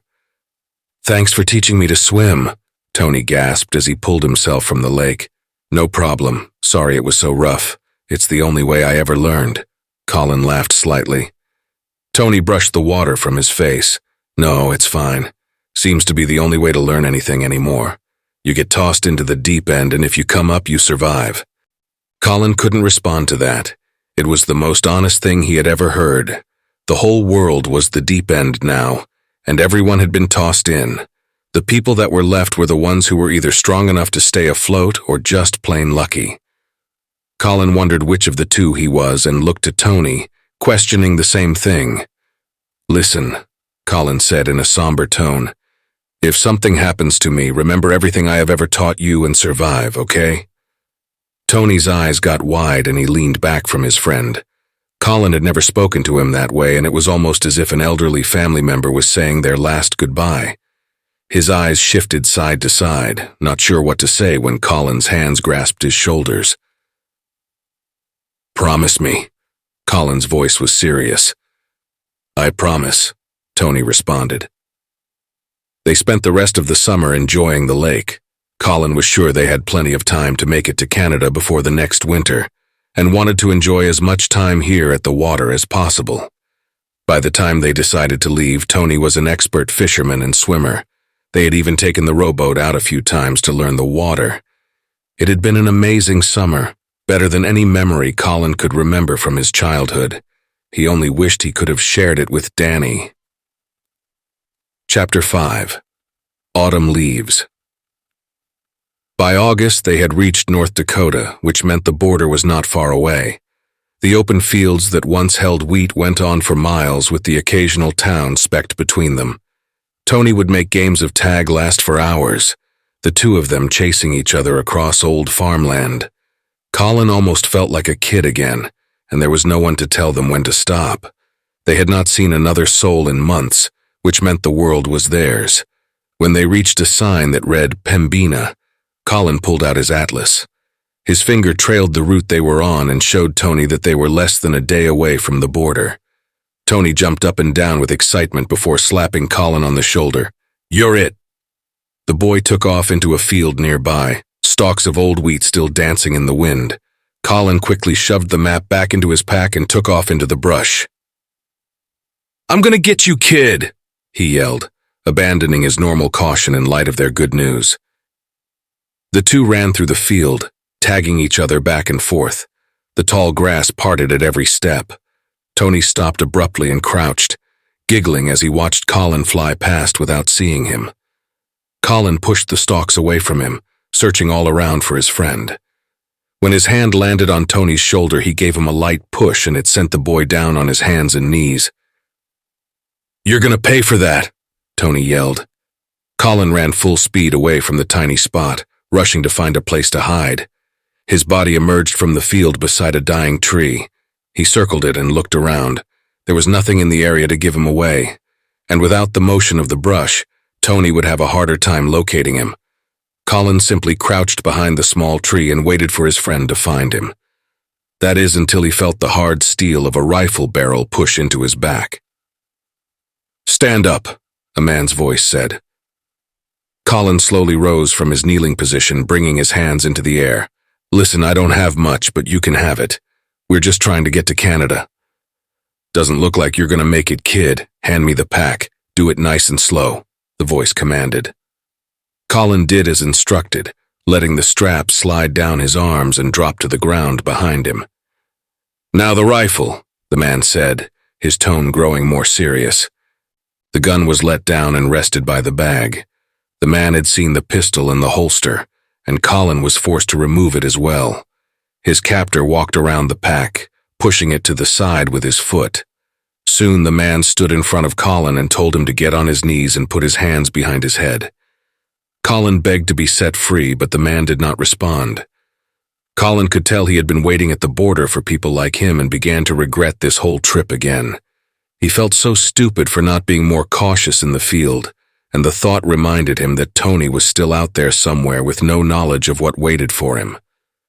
The man prepared to fire, but just as his finger came to rest on the trigger, Tony burst from the field screaming, "I gotcha!" Within an instant, the man's barrel began to turn toward the younger of the two, and without thinking, Colin grabbed for it and screamed, "No!" His hands pulled it back, and as the round left the chamber, it buried deep within Colin's chest. Just as quickly, Tony pulled his pistol from his belt and fired a shot into the man's head. Both Colin and their attacker fell to the ground almost simultaneously. Tony shoved his pistol back into his waistband and rushed to his friend. He placed both hands on the wound that blood now gushed from. He tried desperately to stop the pouring liquid, but it was no use. Colin gasped for air as his lungs filled with the same blood. Soon the red sprayed from his lips as he struggled to speak. "No, don't talk. I'm gonna take care of you, like last time. You're gonna be okay," Tony said through the tears that soaked his face. Colin simply shook his head and tried to smile. "It's okay, Tony." "Shut up," Tony cried. He removed his jacket and tried to apply more pressure to Colin's chest, but it was no use. The wound was too severe, and Colin knew this. "Remember, you promised," Colin said weakly through gurgling gasps for air. "No!" Tony screamed. "You promised," Colin struggled again. "I know I promised. I will survive," Tony finally agreed. Colin's vision began to blur, but his mouth opened again. "I love you, Tony." "I love you too, Colin." Tony's tears flowed like a faucet now as he tried to hug his friend one last time. Colin's eyes closed slowly, his mind fading back to a field that used to grow corn. He lay in the sunlight again with his brother Danny beside him. In the distance, he could hear his mother calling them back home. He got up slowly and smiled at her while waving. He took his brother's hand and started back to their little trailer, and when he turned his eyes to the sky, he saw the light coming down again. This time, when it came, he left with it and his family. Tony took the time to bury Colin's body next to the tree. With the hunting knife, he carved Colin's name into the bark and the best date he could remember. He wanted to make sure his friend was never forgotten because he knew that he would never forget Colin. He had been not only a brother, but the closest thing he had ever had to a real father figure. Tony gathered their things and started toward the Canadian border. He wasn't sure what he would find there, but he would keep his promise. He would go on and he would survive no matter what. Chapter 6. Apex Predators. The heavy steps of combat boots echoed down a long corridor as Tony was escorted by armed guards into a large concrete structure buried in the side of a mountain. His weapons had been confiscated upon his entrance into Canada. Tony had approached the border station, which appeared to be abandoned upon first inspection. He had only made it a few yards within the gate before a dozen rifles were trained on him. The guards had taken all of his possessions and forced him into a jeep. Tony had been blindfolded for what seemed like an hour before they allowed him to see the large entrance of the bunker. Tony could only wonder what their intentions were with him, and found himself wishing Colin was still alive to protect him. The procession stopped at a large iron door. One of the men pounded his fist on the entrance, causing it to reverberate against the concrete walls around them. Within seconds, a metallic clamor was heard from the other side and the door opened. Another camouflaged man stood on the other side and directed Tony to enter. The boy was pointed to a small chair sat behind a large metal desk. Tony sat, his body almost shaking at the thought of what would come next. The door shut and was latched before the man sat across from Tony and opened a small folder that rested upon the desk. The man's pen clicked, and the folder was tossed open to what appeared to be some sort of form. "Name?" the man said. Tony jumped slightly, not expecting the voice. Tony. Full name, please," the voice changing to annoyance. "Anthony James Williams," Tony replied. "Age?" he asked. 11, 12 in November, the boy said as he looked around the room. "What is this place?" "Your questions will be answered later, but first we need to get some from you," the man said as he finally looked up to Tony. "So, where are you from?" Tony sighed, and for a moment he was not sure if he should be so honest. Georgia." With every answer, the man scribbled on the form, and soon it was filled with most of Tony's personal information. The boy sat nervously tapping his foot on the floor below him, the steady buzz of the fluorescent lights above him the only sound other than the questions. He found himself thinking of Colin again, wondering what his friend would have been doing in this situation. The boy imagined Colin fighting back against the guards at the border and finding a way to take them all down. He had built his recently departed friend into something superhuman, and the thought made him smile. The sound of the folder clapping closed broke him from his daydream. "Okay, that's enough of the boring stuff. It's time to get to the reason you are here," the man said with a smile playing on his lips. "This is Forward Base Charlie and I'm Bandit." Tony's eyebrows contorted at the name. Bandit. Yep, when you start here, you get to change your name if you want. Most people have names like that around here. When we get you set up, you can choose one too, but I would think long and hard about it because once you pick one, that's your name from here on out. Bandit's pen tapped on the folder as he spoke. So what is all this? Tony's hands waved around him at the room. Well, when the world went to shit, a lot of people didn't know what to do. Government went out the window and most of the army regulars weren't sure exactly what to do without the proper guidance. Some of them even lost their shit, Bandit said with a slight laugh in his tone. So, it kind of left a hole that had to be filled. That's where we came in. And who exactly are you? Tony quizzed. Well, our higher-ups are former military from various places. They came together to try and protect who was left and have been recruiting every able-bodied person since. That's how I started. I mean, I was a snot-nosed kid from Oregon before I came here, never used a gun in my life. Bandit laughed. But who are you? Tony's voice became annoyed at having to repeat himself. Oh, sorry. Bandit paused. Man, I have a tendency to ramble. I mean, they say I have a big mouth. I guess that's why they have me doing these little interviews for newbies.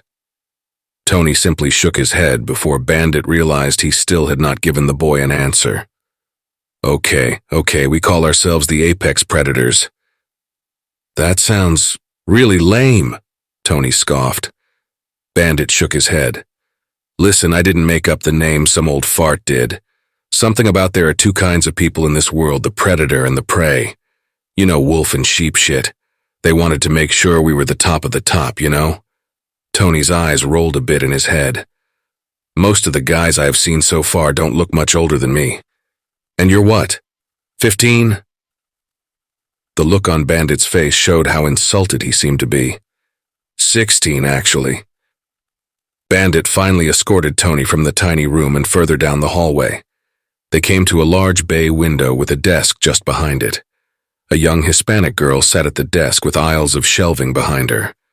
Bandit passed the folder through a slot to the left of the window and the girl retrieved it. As she skimmed Tony's form, she exchanged small talk with Bandit. Tony stood quietly listening to the exchange and learned that the girl's name was Pack Rat. It seemed fitting since she seemed to be the guardian of all of the supplies for the base. Tony's eyes scanned the shelves and saw stacks of clothing, food rations, weapons, ammunition, and various personal hygiene items.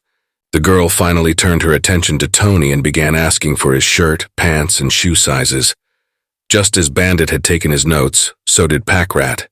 Every answer was scribbled into Tony's file, and once she was done, her little body disappeared among the stacks.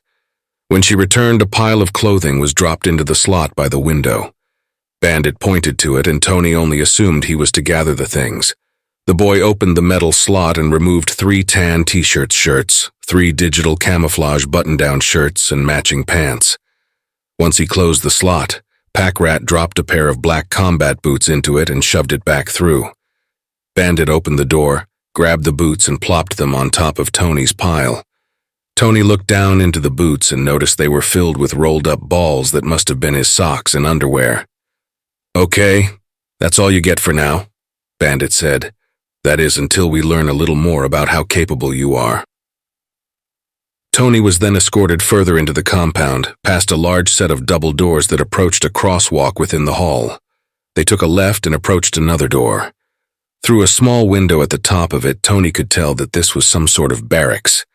The other side held lines of bunk beds and young men scattered among them. Some lay on their racks reading, some played cards over their footlockers, some slept, and some of them were cleaning their rifles. The longer he looked, the more he realized that all of them seemed to be as young as he was. Bandit pulled open the door with one hand and waved Tony in with the other. After you. The boy entered slowly, his stack of clothes almost covering his face. His eyes shifted from the faces before him, the faces that now turned to see him enter. It seemed like everything came to a stop to witness the newcomer, and this made Tony uncomfortable. His feet shuffled under him as Bandit entered just behind. The group sat in silence for a moment before Bandit introduced Tony to them and instructed the room to show the newbie around before turning on his heels and exiting the room. No one moved at first, especially Tony.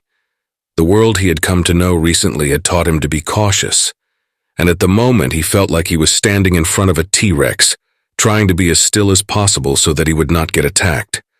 Tony wanted to be invisible. He wanted to crawl into a hole away from the constant stare of every boy in the room. That's when a hand clapped down on his shoulder, causing him to jump and turn toward it. A dark-haired Caucasian boy laughed for a moment before removing his hand. "Sorry about that," he spoke through a slight laugh. "I forgot how jumpy I was when I first got here." "Ha-ha, yeah." Tony faked a laugh. The dark-haired boy shoved an open hand forward. "Name's Duke." "Hey." Tony reached out and shook the inviting hand. "Duke, huh?" Duke gave a weak chuckle, rubbing at his close-shaved hair. "Yeah, I didn't pick it. Some of the guys did. They said it's 'cause I sound like one of them Duke boys you know from that old show." Tony shook his head. "Never seen it." "I guess you won't get the reference then. Anyway, let me show you around," Duke said as he started down the path between the rows of beds. As Duke passed by groups of people, he named off people. There was Skinny, who was, of course, a very skinny Middle Eastern boy. Then there was Tex, who was not from Texas, but somehow was roped with the name. He met a Hot Rod, Flex, Rabbit, Joker, Fox, Bug, Wolf, and a Mac, which was short for Mack Truck because of his size.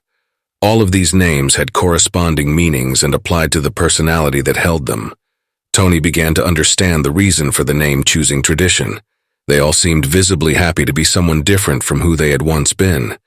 It was like starting over and prying themselves up from whatever hell they had come from. That was when Tony began thinking of what he would want his new name to be. That thought rushed through him as the tour continued, and he missed the next group of names. He did not snap out of it until they approached the bathroom. "Now this room has your showers and shitters," Duke said. "We have 2 bathroom rules. 1, if it's yellow, you let it mellow. If it's brown, flush it down. We have to conserve water." Tony laughed at the thought as Duke continued. 2, we get showers on Monday and Thursday, that's it. Again, to conserve water. "I'm used to going without showers, so that's no big deal," Tony replied. "Yeah, we all were too when we got here." Duke scratched at his head again as he looked down. "So, how long were you out there anyway?" Tony's eyes trailed off, thinking of the last year of his life and Colin. "I was alone for the first month or so after the fall, but I had company over the last year. He just didn't make it here." Duke shook his head as he looked up. "Sorry."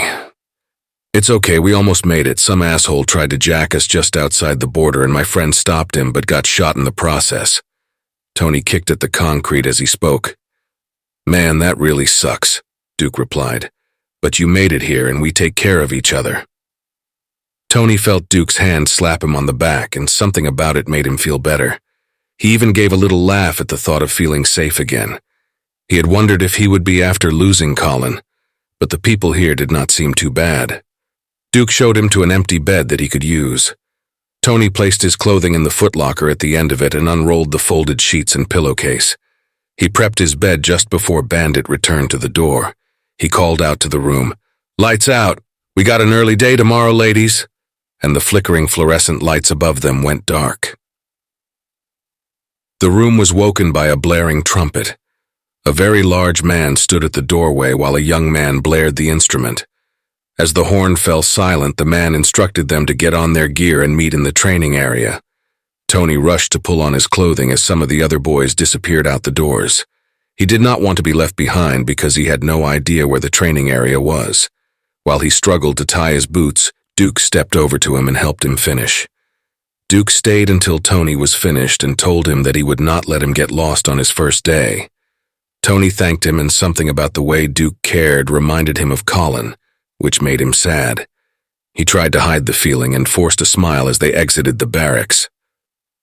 When they exited a doorway at the rear of the hall, Tony was greeted by a large clearing that was surrounded by a concrete wall on all sides.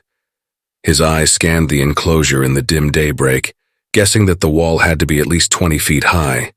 The area was as large as a football field and was littered with ropes, ladders, ramps, tires, and metal bars. Tony knew what this was. It was an obstacle course. The boys lined up in rows of 6, and Tony fell in line next to Duke. His new friend pointed to the man that had woken them all up, as if to tell him to pay attention. "For those of you who do not already know me, I am Sergeant Buzzkill." The man's voice sounded like thunder. "But you will call me sir, understood?" The group screamed in unison. "Yes, sir." Tony jumped at the sound as the sergeant spoke again. "I'm sorry, I thought I asked you a question."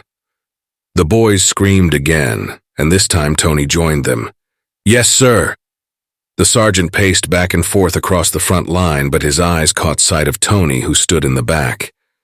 The man's broad shoulders pushed past the boys between them and came to stand over Tony. His eyes were intense, the kind of stare that you only developed from combat. He stood silent for a moment, weighing in his thoughts of the new recruit. Tony's mind swam with worry, unsure of what might happen next. Tony's eyes shifted slightly over to Duke, and at that second the sergeant spoke directly to him. "Don't look at him, look at me!" Buzzkill's voice boomed again, and Tony could feel his spit splash his face. Tony stiffened, his eyes wide. "Yes, sir." "What's your name, kid?" the man barked. "Tuta," Tony stammered. "Spit it out, punk," the sergeant yelled. "Tony," the boy forced it out. The sergeant huffed, a smile curling on his lips. "No, what's your real name, boy?" Tony had not decided on a name yet, so he scrambled for an answer. He was quiet for several moments, running through the options he had been contemplating. His eyes shifted slightly, and he noticed the people in front of him were watching intently for his answer. The sergeant seemed to lean in closer, his smile widening at the idea of causing Tony distress. Suddenly the boy did not want to be here. He wanted to be back in the cabin with Colin. He wanted to go back and start over. Fear crept up in him, a fear he thought he had escaped. All of this swarmed his mind as the sergeant waited for an answer. "Well," the man bellowed. Tony's mouth opened without thinking. "Stone!" The sergeant leaned back and let out a hearty laugh. "Stone, more like pebble."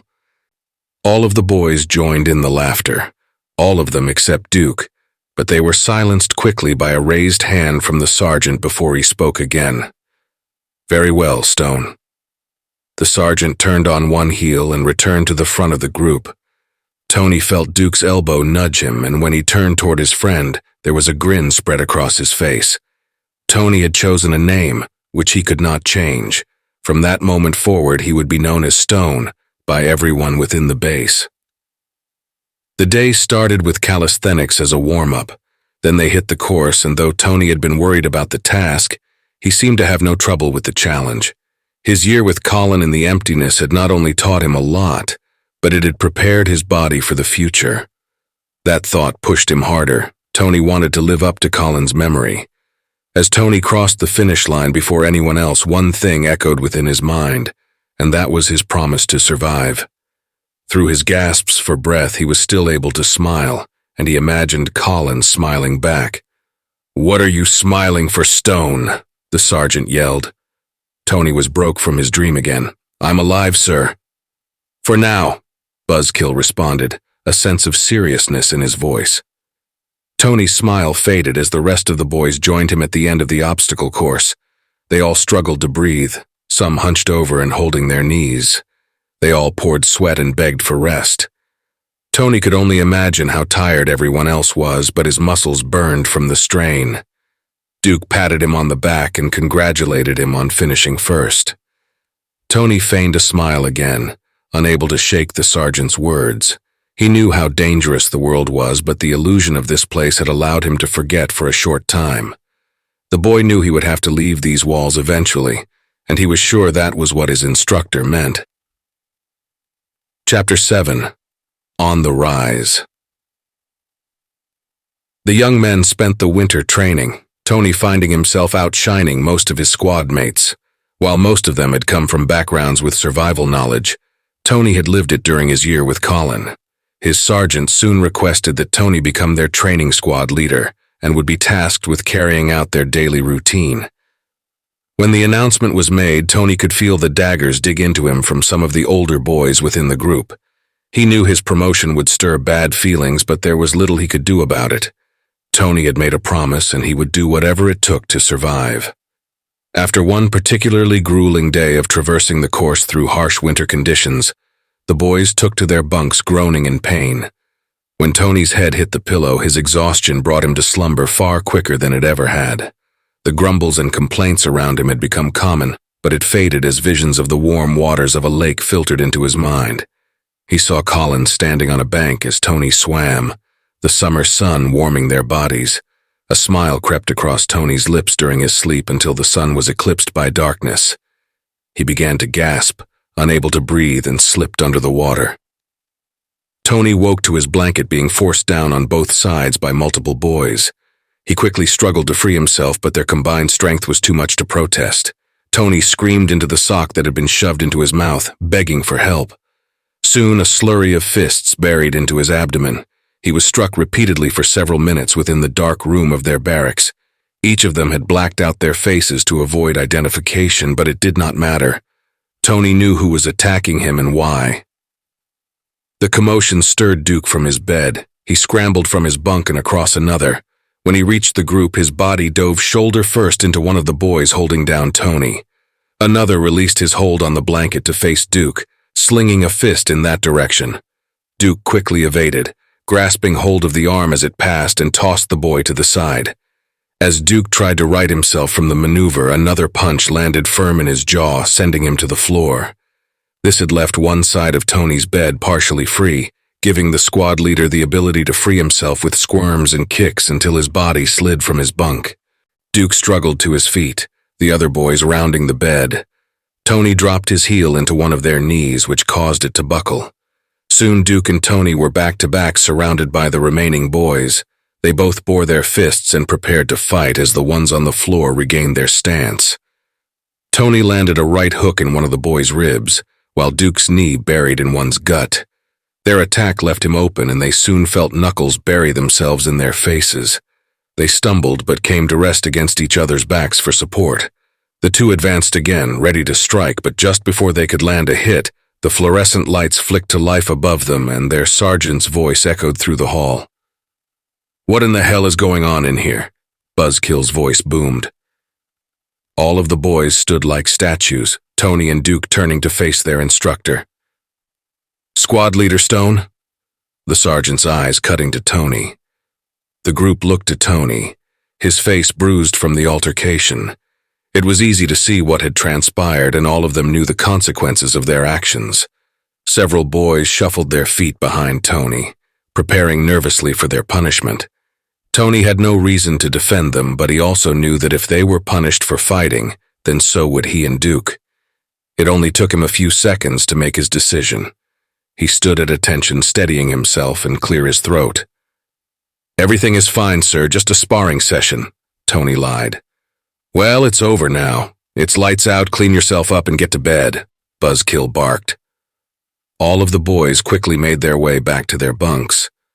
Tony stood at attention until all of his men were back in bed, staring at the sergeant. Buzzkill gave the boy a slight nod, knowing what he had done for his fellow squad mates, before turning and leaving the room. When the lights went out again, Tony slid back into his bed and pulled his blanket up over his aching body. Every muscle screamed at him in pain, but he would not let it show. There were whispers around the room as he closed his eyes and tried to return to his dream, despite how much he hurt. When they were roused by the morning bugle, each boy made their bed, dressed for the day, and stood at attention at the end of their bunk. Tony stood at the end of the aisle, counting them off as each member of his squad took their place. His eyes fell on 6 empty bunks. Tony stared at them, noticing the neatly made bed. His trance was broken by the sound of Sergeant Buzzkill announcing their orders for the day. They would be participating in a live fire exercise, and they were to report to the indoor firing range. Tony turned on his heel and ordered his men to follow him. They marched down the hall, their instructor walking in tandem with Tony. "Permission to speak, sir," Tony requested. "Go ahead, Stone," Buzzkill's voice barely above a whisper.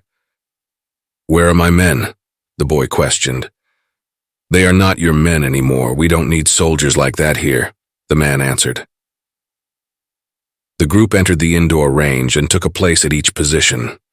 Tony knelt and retrieved his issued AR-15, readying it for use. Buzzkill stood at the end of the line, hand resting on a lever. When it was pulled, their targets would drop from the ceiling. They were instructed to ready themselves, release the safety, and prepare to fire. Tony took his stance and adjusted his breathing, his finger preparing to reach for the trigger. Buzzkill dropped the level, the opening in the ceiling parting and 6 large figures hanging from ropes with their heads covered in black bags.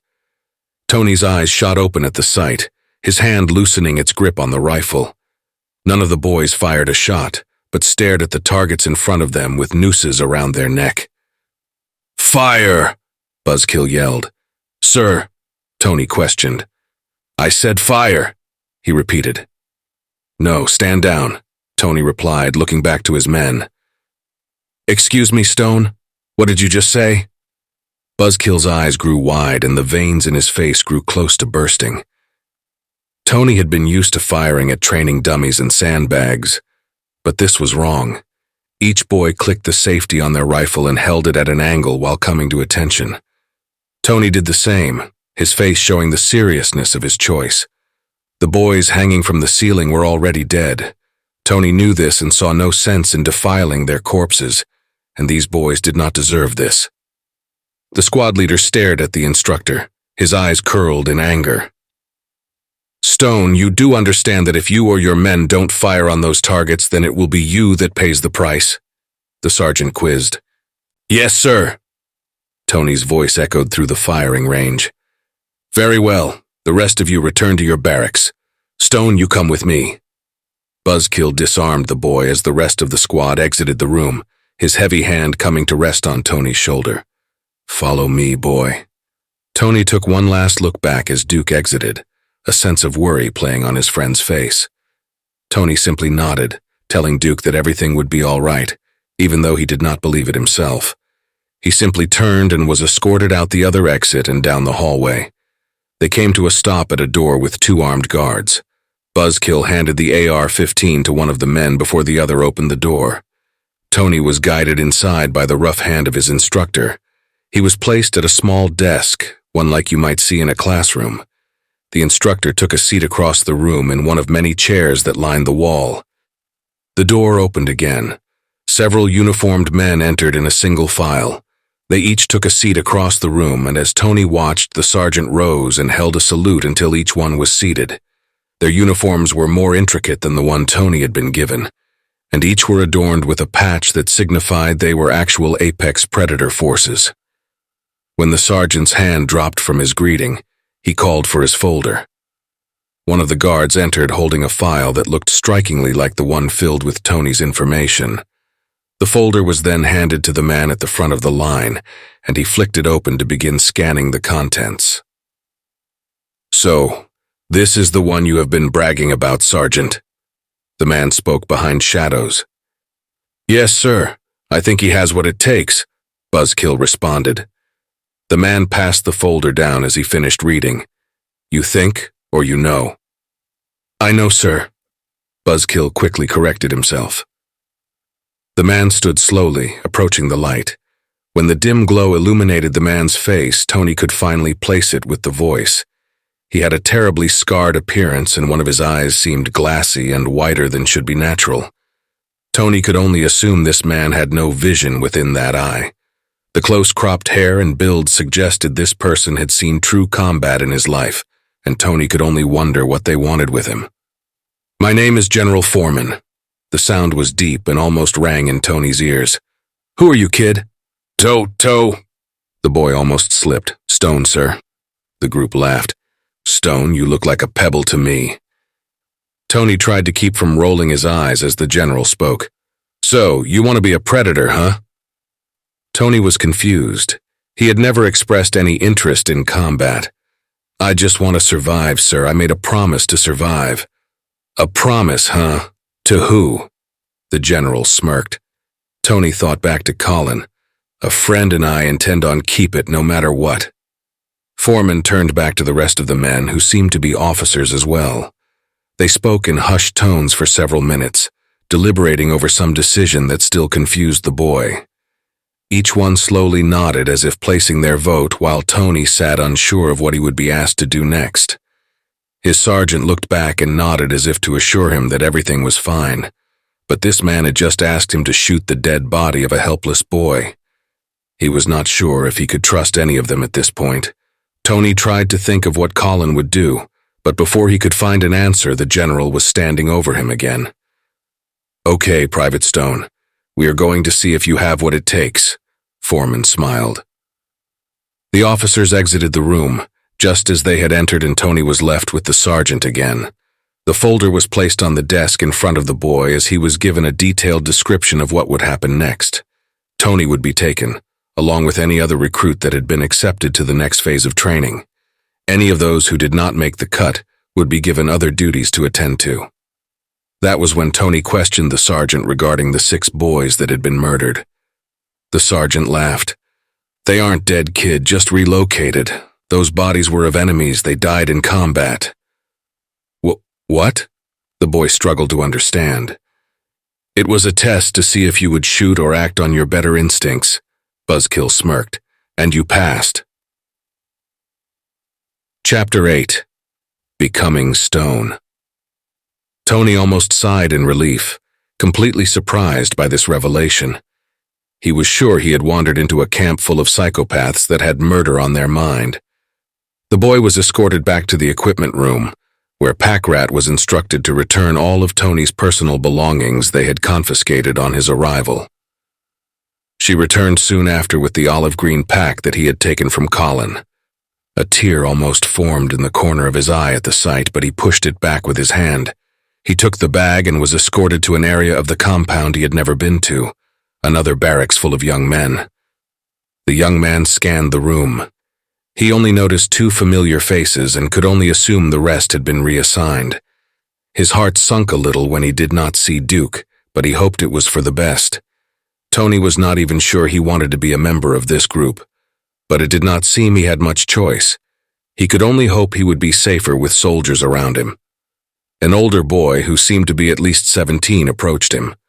The boy had dark, scraggly hair that hung about his ears and down to his shoulders. Some of his locks were tied back behind his head, enough to keep it out of his face. His skin was dark and heavily tanned by the sun. "The name's Apache." His hand stuck out quickly for a shake. "Stone," Tony replied. "Welcome to B Company, Stone. Let me show you your bunk," Apache said before guiding Tony to his bed. "Get settled. Chow is in 30 minutes and we have a hike after that." Tony sat on his bed, removing his belongings from the bag and placing them in his footlocker. The trunk already had a week's worth of uniforms and toiletries inside. The clothing was all the right size and his name, Stone, was labeled on the end of the bed. His place had been reserved within the few minutes it took to arrive. This place was rather efficient, Tony thought. As he squared everything away and closed his locker, the door to the room opened again.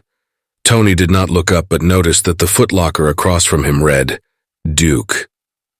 Duke and Tony were only a year apart, so that coupled with their previous training in the same group placed them as partners. Each partnership was responsible for each other during training and missions. What missions they would be partaking in, Tony was unsure, but he was glad to have Duke watching his back. It was the first time he felt he could truly trust someone since losing Colin. The next year would be spent training much as any other soldier. The only difference was they had to prepare for the world they now lived in and learn how to combat it. Once their superiors were sure they could handle themselves in the field, a training exercise was implemented to test it. The pairs were sent outside the walls with a specific task in mind. Tony and Duke set off in the night, shivering in the cold. They had minimal gear and each carried a rifle. They watched as the other group split off and went different directions. Once the two of them were alone on the snowy path, Duke began to make idle conversation. Tony answered as best as he could, his mind thinking back to the last time he was outside the base. His eyes constantly scanned the area around them. All he could think of was being attacked, his mind returning to the day Colin died. "You okay?" Duke asked. "Yeah, just not sure if I'm ready for this," Tony replied. "Well, that's what we're out here to find out," Duke said as he nudged his partner. Maybe, or maybe we're being fed to the wolves, Tony said with a sigh. The pair stopped and knelt down near their destination. They laid unmoving under snow-covered brush, their eyes trained on a large moving truck in the distance. 3 men stood outside an old barn, smoking and chatting with one another. Their mission was to retrieve that truck by any means necessary. Duke tapped Tony on the shoulder, then pointed toward the tree line on the western side. Tony simply nodded as they crept from their hiding place toward the trees. The 2 boys kept low and moved from tree to tree, their camouflage in the darkness hiding their movements until they were close. They paused at the edge of the trees, watching the men until they returned inside. Duke made a break for the driver's door and Tony headed for the opposite side. The 2 eased the doors open and gently pressed them closed. Duke's hands ran across the dash behind the steering wheel, feeling the hard metal of the keys still in the ignition. He gave one more look to Tony as if questioning if he was ready. Tony nodded again as the truck roared to life. The truck had only moved a few feet when the barn door opened and the men came running out, firing their rifles at the sides of the truck. The 2 boys ducked slightly to avoid a ricocheting bullet, and Duke's foot pressed the pedal to the floor. They were out of sight within minutes and laughing to each other of their success. 2 miles down the road, Duke pulled the truck into a small clearing in the woods. They would need to check the contents of the truck before returning home. Tony jumped down from the passenger seat and met his partner at the back door. The metal creaked and moaned as the latch dropped and the door began to open. Duke stumbled back for a moment, bumping into Tony as 4 teenagers stepped from the cargo area aiming their rifles at the 2 boys. Tony's head turned to the ground in disappointment, and Duke simply shook his head in disbelief. "Looks like you boys failed," Apache said, smiling. "Only because we got bad intel," Tony scoffed. "Yeah, plus the 2 groups aren't supposed to be working together, just partners," Duke reprimanded. "You think there are rules out there?" Weasel mocked. "I think I know where you got your name from now," Tony popped back. "Watch it, kid," Weasel replied as Tech laughed in the background. Okay, Apache broke up the argument. "Let's get back to the base before it gets too late. Wheeler, get this thing moving." With a quick acknowledgement of his orders, one of the larger boys jumped from the cargo area and climbed into the driver's seat. Duke and Tony approached the truck but were informed that their punishment for failing the mission was a walk home. Duke glared at Apache, the thought of a 6-mile hike back to base in the snow making him furious. Tony simply tapped him on the shoulder and shook his head, knowing it was useless to argue. The truck sprang to life again, and soon it was so far away they could not even hear it. The 2 boys began walking, their eyes scanning the trees around them in the darkness. After about an hour of walking, Tony tapped Duke on the shoulder. He had noticed the lights first, but as soon as Duke's eyes fell on them, they both dropped to a crouch and crept to the trees. The moving truck sat unmoving on the side of the road, but the area around it was still lit by the headlights. They sat watching for a few minutes, scanning the area, but saw no movement. If the truck had been overtaken by an opposing force, they would have surely taken it. The scene just did not make sense. Duke raised a finger to his mouth, signaling for Tony to be quiet, then waved for him to follow. The 2 moved slowly through the trees toward the truck. Tony slid his rifle from his shoulder, his eyes intent on the truck. Duke soon did the same, readying for whatever they may encounter ahead. The cab was empty and there was no sign of their squad mates nearby. Tony eased his way to the back door, which was still unlatched. One hand pushed the door open while the other pushed the barrel of the rifle into it. It too was empty, but something inside did catch his eye, a dark brown stain in the middle of the floor. Duke rounded the passenger side of the truck to find Tony staring into the empty truck. It took a second for Duke to look at the spot, but as soon as he did, his hand grasped onto Tony's arm and began pulling him back to the trees for cover. The 2 sat listening to wind push the canopy about above them. The faint sound of laughter began to filter in among the still of the night, and Duke turned to the direction it appeared to emanate. Instinctively, they began moving toward the sound, purposefully avoiding any twigs or brush that might signal their approach. The crackling of a fire could be heard now, and the voices were more audible. There appeared to be 4 separate male voices having a conversation. Duke noticed the trees began to thin, which meant they were approaching a clearing. The light from the fire became visible, and the shadows of the men danced through the grass. "I really wish you hadn't killed the long-haired one man spoke. "He was pretty. I could have had some fun with him." "We'd still have that little girl if you weren't so rough with her," another replied. "Both of you shut up, you're giving me a headache," a third broke in. "You could be helping me clean this meat so we can eat." Those words caused Tony to step back a moment, but Duke urged him forward. They both needed to see what was ahead, even if they did not want to. When the group ahead came into view, they could see one man poking at the fire with a stick, another rummaging through the packs on the ground, and two standing over the shredded body of Apache. Tony covered his mouth as vomit tried to roll up his throat. Duke put his finger to his lips again, begging Tony to be quiet. The other three boys had been bound together and gagged at the edge of the makeshift campsite.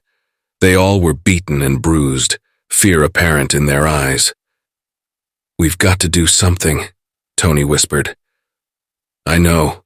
Just give me a minute to think." Duke tried to be quiet as well. "There is too many of them for us to take, so we're going to have to split them up."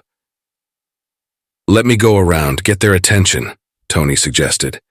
"You go get our friends." "No. If they catch you, then I am alone." Duke shook his head as he spoke. "I'm going to try and pull the one by the bag out. Get your knife ready." Duke crept through the trees, Tony following behind. They reached the back of the tree near the pile of bags the man was steadily pulling items out of. Tony pressed his back to it, pulling his combat knife from its sheath. He nodded to Duke just before his friend leaned down and picked up a rock. Duke leaned to the side and whipped the rock at the man, landing it against his leg. The man jumped and looked out into the darkness where the rock had come from. The man pulled a knife of his own and began easing toward the tree. As he rounded it, he saw Duke standing about 10 feet inside the trees and gave a sick smile. As the man stepped past the tree, he began licking at the blade of his knife. He urged Duke to come to him while laughing to himself. Before he noticed the motion, Tony had leapt onto his back, cupping a hand over the man's mouth and slid his blade across his throat. Blood gurgled from the wound, mixing with the man's attempt to scream. The sound was muffled by Tony's hand, but the man began to struggle. Duke approached and restrained their prey and forced him to the ground. They stood over him, keeping his cries quiet until he finally fell still. Tony leaned back against the tree, staring down at the blood on his knife and hands. "Okay, now we just have to split off another one," Duke said as he leaned around the tree. When Tony didn't respond, his friend looked back. "Stone, you with me?" Tony just stared at his hands, causing Duke to grip onto his shoulders. "You gotta stay with me, Stone. I can't take these guys on my own." Duke could tell Tony was afraid. He could feel the boy's body quivering under his hands. "You did what you had to do. They killed Apache and they are going to kill all of us if you don't help me stop them." Tony snapped back to the reality he was now facing. The seriousness of the situation had become a weight on his shoulders. But he knew Duke was right, just like Colin had always been right. There were some times when you had to kill to stay alive. He started moving before being told to, his body weaving between trees as they circled the camp. He felt like one of the wolves that had attacked his cabin so long ago. They stalked their prey in the dark, working their way closer and closer. He started to understand why they were called apex predators. They hunted the hunters. "Where did Jeb go?" one of the men quizzed. "I don't know, Bill. Probably went to take a piss," another said. "Well, he didn't take his gun, so go check on him," Bill ordered. The smallest of the group stepped out into the brush, grumbling about having to chase after Jeb and carrying one of the rifles that they had pulled from one of the boys. His feet shuffled through the brush, calling out for his friend and scanning the area. The light from the fire began to dim as he rounded a tree and tripped over something solid. He landed with a thud and his rifle tumbled away from him. He cursed out in pain, having landed on a rock. He slowly rose from the ground, brushing dirt from his pants. "What happened, Rick?" Bill called from the fire. "Nothing, just tripped over a root or something," Rick responded. "Well, get Jeb and get your ass back here," Bill yelled. Yeah, Rick mumbled as he wiped at his pants again. His hands touched something wet, and when he raised it to his face, he noticed the red tint. His eyes widened as he turned to look at the body of Jeb crumpled up by the tree. He turned to scream for help, but just as he did, 2 shots rang out from the campsite. He quickly picked up his rifle and rushed back to the fire to find both of the remaining men lying in pools of their own blood, bullet holes in their skulls. His eyes searched the trees, but he saw nothing. He turned back toward Jeb's body to see Duke aiming at him. "Put the gun down," Duke said. "Yeah, right, kid." Rick lifted his gun as well. "Do what he says." Tony's voice broke as he pressed the barrel of his AR-15 against the man's head. They disarmed the man and bound him with the same restraints that had held their friends. Duke instructed 2 of the boys to gather material and make a gurney so they could bring Apache's body back to the base. Tony told Wheeler to head back to the road and make sure the truck was still there. Once they had gathered their things, along with their prisoner, they marched back to the road and loaded Apache into the truck. The group rode in silence, keeping their guns trained on Rick, who sat gagged in the back of the truck. When the group pulled up at the base, they quietly unloaded. Their instructor came to check on the results of the exercise and noticed the ravaged body of one of his trainees. He began to question the group when Tony and Duke exited the truck with their prisoner in tow. They shoved him toward the instructor, indicating his crimes as they passed. They were tired, hurt, and covered in dirt and blood. All they wanted to do was to bury Apache, but their superiors had a different plan. The body was confiscated for evidence, and Rick was placed in a holding cell. Chapter 9. Night Stalkers. The following day, the entire group were called to speak to General Foreman, one at a time. They were questioned about the events of the previous night and told not to repeat them to another soldier. Tony and Duke sat outside the office waiting their turn, unsure of what they would be asked. Duke considered asking Tony if he was going to be all right, but the blank stare that still hung on the boy's face made him second-guess it. Tony sat emotionless while Duke disappeared into the general's office. He sat thinking of the blood and Apache's body. Then he thought about how it felt to kill again.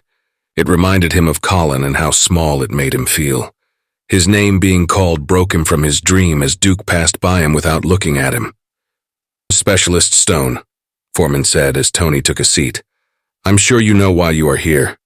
"Yes, sir," the boy answered, staring at the wall behind the man. "What happened?" Foreman asked while scribbling notes and staring at his papers. Tony relayed the story for the general, his eyes not leaving the whitewashed wall, barely even blinking. The words told each step he had made and what he had witnessed. It played on repeat in his head as he spoke, his body shaking when he began detailing Apache's body. Then when mentioned killing, he would look to his hands. They still felt dirty. In his mind, he could still see the blood staining it.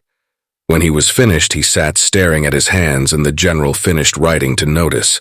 The room was quiet for some time, neither of them sure what to say at first. "Why?" Tony mumbled.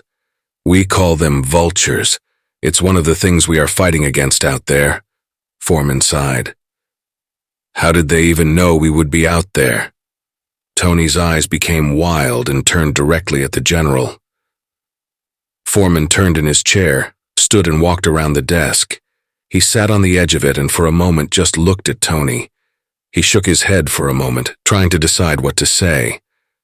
There were a lot of things in this world that had changed, but he was still having trouble understanding it himself. When he was sure of the right words and how to say them, he gave another sigh and slid the folder across the desk. Tony looked down to see images of 2 men in Apex Predator uniforms, one of which looked familiar. He looked closer and his eyes grew wide, remembering the man who was carving into Apache. "We have found that some of those vultures have found their way into our ranks," Foreman said with a frown. You mean?" Tony shook his head. "No, not in here too." "Not anymore, you took care of that." Foreman rested his hand on the boy's shoulder. Tony pulled away. "How do you know there isn't more?" The general stood and went back to his seat, pulled the folder back to him and said, "That's why I asked you here, Stone." It took the next year for their small unit to uncover the wolves among them, but with the general's help they did. There had been 6 charged with molestation, 4 for rape, and 3 more groups killing their younger counterparts. They only found 1 more instance of cannibalism, but it was enough. With each mission, Tony became harder. He was becoming the wolf that stalked in the night, and his pack grew strong. At the end of that year, each member of their group was promoted to corporal, and B Company had been nicknamed the Night Stalkers. Where their individual strength was lacking, they made up for with teamwork. No one dared cross them in packs, and it was not long before they received their first mission outside their usual scouting grounds. They would be sent south, back across the border. Tony would be going back to Pembina, North Dakota for the first time in over 2 years, and he immediately thought of a tiny inscription over a shallow grave. Like usual, the group set out at night. Buzzkill had been requested to drive them by jeep to the border, where they set out on foot. They moved quietly through the overgrown field, the brush higher than their crouched bodies. The moon overhead guided their movements as they approached a small farmhouse on the outskirts of Pembina. Tony recognized the place. He had passed it not long before being taken by the predators. His eyes scanned the field, especially further south. There stood the decrepit tree, a monument to his past. He tapped Duke on the shoulder and pointed to it, signaling to head that way.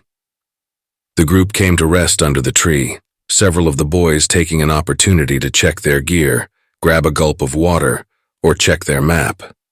Duke hovered over one of them, staring down at the map and asking questions of the designated target. Tony stood by the tree, running his fingers along Colin's name. It took a few minutes for Duke to notice, but he approached and placed a hand on Tony's shoulder. "You okay?" Duke asked, his brows curving in concern. "Yeah, just saying hello to an old friend." Tony smiled slightly. "What?" the older of the two said, confused. "Remember I told you I had help getting all the way here?" Tony replied. "Well, yeah, that's about all you ever really told me." "This is where he died." Tony waved his hands around to the clearing. "So this is where I buried him." "Oh." Duke shuffled his feet and looked down before coming closer, noticing the name in the tree. "Colin?" "Yeah, he was like a brother to me.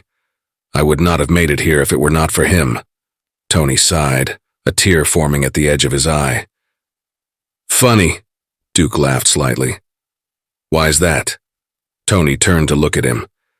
"I had a brother named Colin," Duke said while smiling, his eyes trailing off in a memory.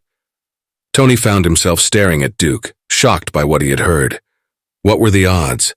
He stared harder and soon Duke noticed. Duke squinted again, asking if his friend was okay. Tony simply knelt down and removed his pack. A small compartment on the side was opened and Tony revealed a tattered old Bible. Between the pages he found what he was looking for, a yellowed and worn picture of a family. There was a mother, father, and 2 very young boys. He tucked the Bible under his arm and stepped to Duke, handing him the picture. Duke's eyes narrowed as he attempted to see the image in the dark, but soon he realized what he was looking at. His thumb trailed over the young image of his mother and the smiling face of his father.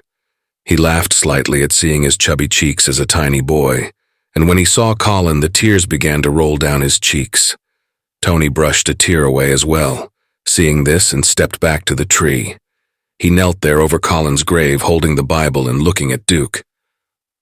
"How?" Duke said. "I have no idea.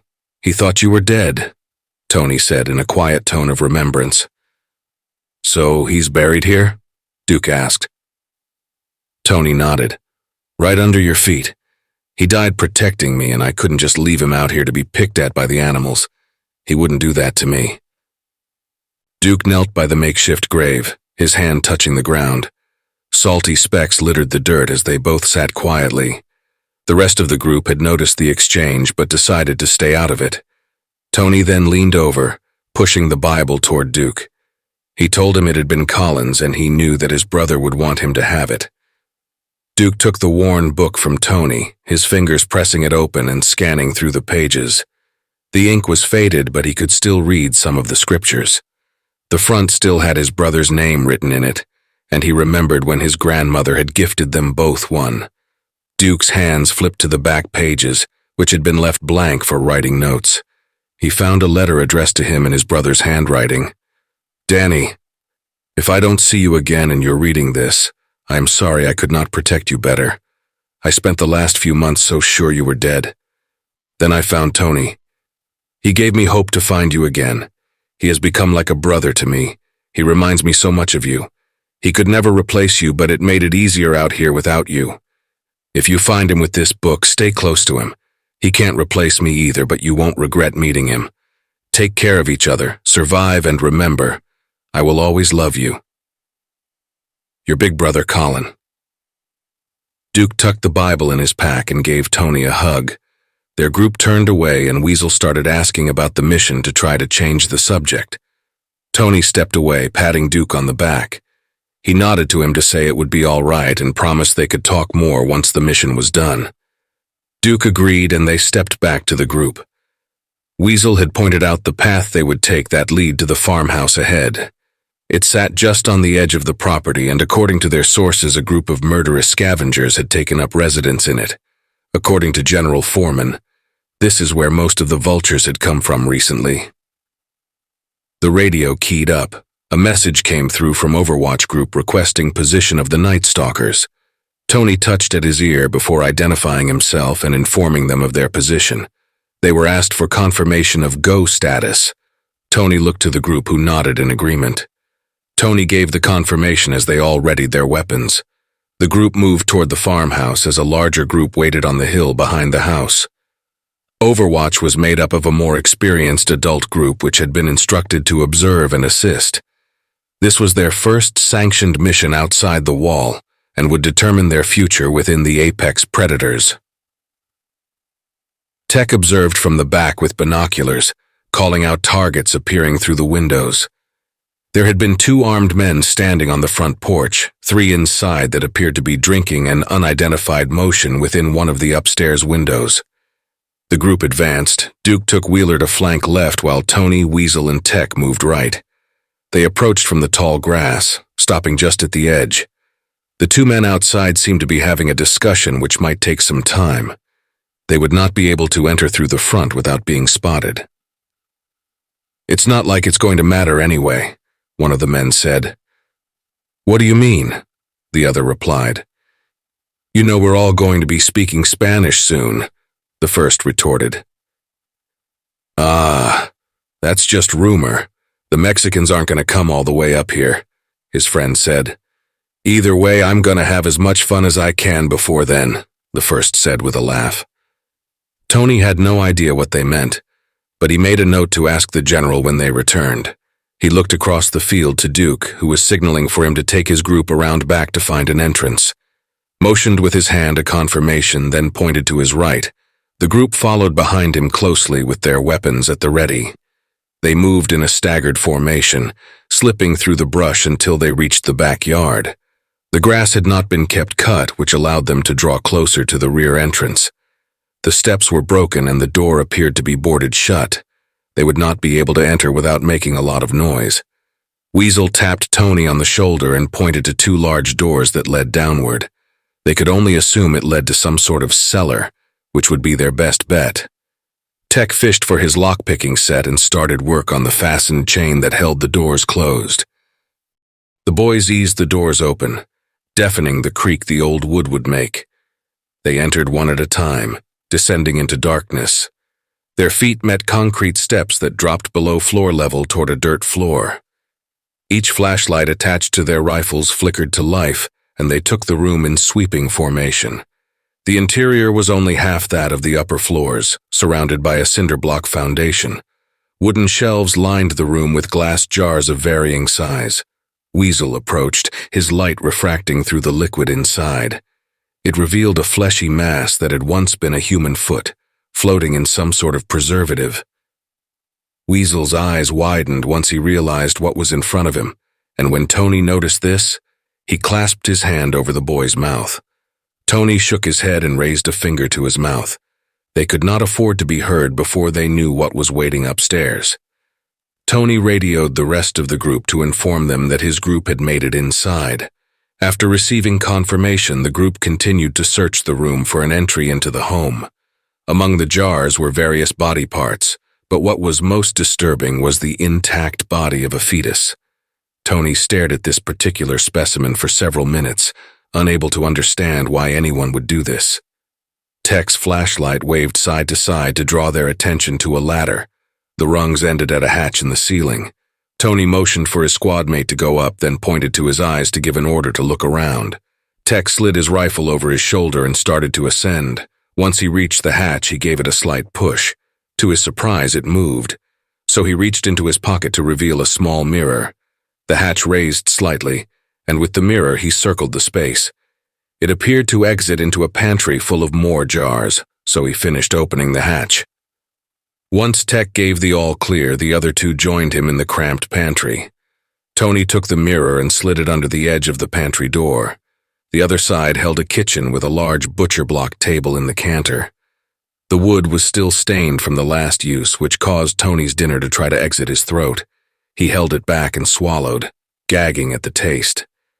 He relayed what he saw to prepare his group for what they would see next as he reached for the handle. Tony allowed the door to part just enough to see out and noticed the hallway that led to the living room. The door swung open slowly, Tony's rifle rising as he exited. Weasel followed just behind, scanning the area to the rear of Tony. Tech was last, pushing the door back behind him and crossing the kitchen. Various cutting tools had been scattered across the kitchen counter and the sink was still specked with blood and viscera. Tech covered his mouth and nose to try to block out the odor, but it was too powerful. The kitchen was tiny, and the back door was all that lay behind them. They had but one direction to go, and that was toward the living room. Each area was dimly lit with candles and oil lanterns, and the light danced along the walls. This only added to the sense of paranoia that grew in the young soldiers. They knew that at any corner they could be met with a fight. Tony held up his hand to signal the group to stop as he approached a doorway to his left. All of them could hear the men in the living room talking now, but they had to check each room as they passed. The leader's rifle made the corner of the door with Weasel just behind. It had once been a bedroom but now resembled a torture chamber. The bed had been fitted with chains that currently held the lifeless body of a young woman. Tony checked her pulse to verify what his mind already knew to be true. He pulled the sheet over her cold and naked body. It was the best he could do for her now. They exited back into the hall and switched to the opposite wall in order to approach the next doorway. The passage was shut, so again Tony used the mirror to judge what may be on the other side. When he stood, he could only look back and shake his head. His hand grasped the knob carefully, turning it as slowly as possible. The light from the hall spilled into a tiny closet where another woman sat bound and gagged within. The woman's eyes grew wide and began shaking at the sight of the boys. Tony could only imagine she thought they were there to hurt her. Tony whispered, "We are not here to hurt you. We're going to get you out of here, okay?" The woman nodded as if she understood, tears filling her eyes as Tony helped her to her feet. He ordered Weasel to escort her back to the cellar and away from the house. Weasel took the woman by the hand and headed back to the pantry door. Tony whispered into his radio for assistance. Duke responded, and once he was aware of the situation, he took Weasel's place in the group. They stood silent in the hall. The stairs leading up were to their left, and the doorway to the living room was right ahead. They could not risk alerting the men in the living room, but had no idea what lay in store above them. Tony pointed to the living room and moved forward, then pointed to Duke before gesturing toward his eyes and back up to the stairs. Duke nodded and aimed his rifle to the staircase. He fell to the back of the group to watch their back. Tony's rifle passed into the living room first, with Tech's shoulder at his back. Once he could see the two men within, he noticed they were playing cards at a small folding table and drinking beer. Their angle made it easier for their entry without being noticed at first, but once both of the boys were in the room, it was hard to hide. The men had weapons near them, but Tony and Tech were locked on their position. "Get up slowly, do not speak," Tony whispered. The two men rose slowly, their hands coming up and over their heads. Tony gestured toward the front door, and the men began moving toward it. Tony tilted his head to key the radio in an attempt to inform Wheeler that two men would be exited in a minute. As he did, the man in the rear dove for Tony's rifle, shoving it against the wall. The boy instinctively fired, but the bullet buried into wood. He felt the man's fist punch him in the face as his body was shoved back into Tech. Tech could not shoot without harming Tony and simply stumbled back. By this time, Duke had turned his attention to his friends and attempted to get a clear shot. Tony struggled with his adversary as the other man ran for the shotgun that rested by the table. Feet bound down the stairs, questioning the noise, Duke turned to shoot, but was tackled to the ground by the man who had come down. One of the man's hands pressed the rifle into Duke's chest, while the other drove its knuckles into his face. Tony was finally able to bring his knee up and push back the one that held him. His rifle snapped into place and 3 shots were fired before the man could regain his balance. As that one dropped, Tony turned to the next, who was about to fire the shotgun. The boy pulled the trigger while dropping backward into the hall. The doorframe was splintered by 5.56 rounds and buckshot simultaneously as Tony hit the floor. Duke blocked the next few punches with the butt of his rifle and attempted to shove the man off of him, but it was no use. He was too large. The body of his rifle began to bury into his neck, cutting off his air until Tech turned and dropped the end of his gun into the man's temple. The large figure crumpled to the floor, holding his head and cursing. Tony looked back as the man attempted to get up and screamed for Tech to shoot. His friend simply stared with his gun trained on the person. "Damn it, I said shoot!" Tony yelled. At the sound of gunfire and screaming, Wheeler and Weasel forced their way in the front door. Weasel popped a couple of rounds into the man in the living room who was injured but trying to get up from the floor. The man's body dropped limp after one bullet pierced his skull. Wheeler shoved Tech aside and fired 3 rounds at the final adversary, 2 hitting him in the chest and 1 in the neck. Blood sprayed across the hall and created a peppered painting on the wall. "You guys okay?" Weasel asked. "We're fine," Tony said while gasping for air. "You get the girl out?" "Yes, sir, she's with Overwatch," Wheeler replied. "Good, let's finish sweeping this house and get the hell out of here," Tony replied. Duke nodded while as he adjusted his gear again, preparing to ascend the steps. They fell in line behind him, Tony taking up the rear. If there was anyone else inside, they would have to face all of them. When they reached the top step, they were greeted by several young children. They stood whimpering in doorways of bedrooms and staring at the stairway. The boys approached slowly, asking if there were any other adults inside. Some shook their head and others simply stared blankly while the group searched each room. After a short interview of some of the oldest children, the group learned that each one had been abducted, along with their parents, and had not seen either of them for weeks. "Night Stalker 1 to Overwatch," Tony spoke into his radio transmitter. "This is Overwatch. Go ahead, Night Stalker 1. The voice replied. "Mission complete. We have 12 civilian miners that will need extraction." Tony's voice sounding far older than it was. 10. 4 Night Stalker 1, extraction en route in 15. The voice came again. Chapter 10. Survival. The ride back to base was a quiet one. The group was bruised, but not nearly as bad as the children they accompanied. Tony had felt bad about their near failure, but when he saw how much worse his life could have been, he let the feeling fade. This was the world he was part of now, and at least he was on the right side of it. The children hugged each other and questioned their destination. Some of the other Night Stalkers attempted to explain the base, but Duke suggested they limit their information until they could speak to the general. Tony let their words fade away as he stared at the farmhouse ablaze. They had burned all evidence of the carnage in hopes to deter anyone else from repeating it. He had seen so much death in such a short period of time, his body felt numb as the light danced in the distance. Everything continued to burn, even though the fall was over.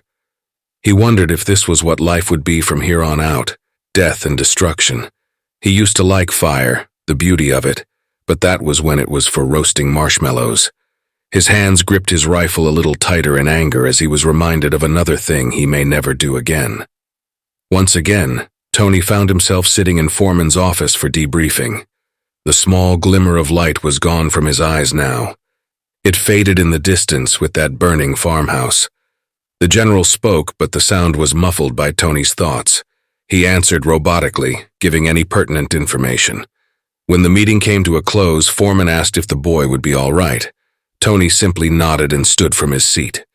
He headed for the door, but just as he reached for the knob, he remembered something. "A question, sir."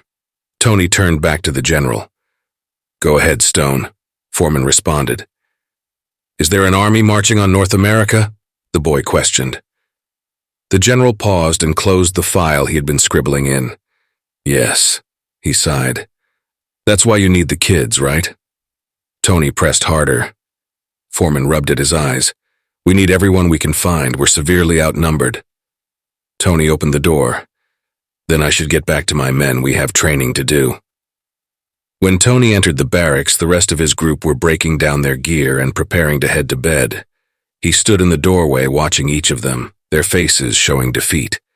He knew that if a few locals almost took them down, there was no way these boys could survive war. This could not be the end, he thought. He had just found Colin's brother and friends. Tony stood silently watching each of them move about the room and imagined their death. This world had too much of that already. "Stop unpacking," Tony finally spoke. Duke looked up. "We're not going back out, are we?" Tony nodded and listened as the group groaned in unison. "We're leaving," Tony said. He drew them in close and told them about the conversation he had overheard during their mission and Foreman's confirmation of the rumor. Each of them listened intently, and Tony could see the fear in their eyes. None of them were older than 17 and knew they were not prepared to face battle-hardened soldiers. Tony urged them to pack as much supplies as possible over the next 24 hours and to meet at the motor pool at sunset. They would commandeer a vehicle and leave this place. The apex predators would have to fight this war without them. Tony had made a promise to survive, and he would protect his new family, especially Duke.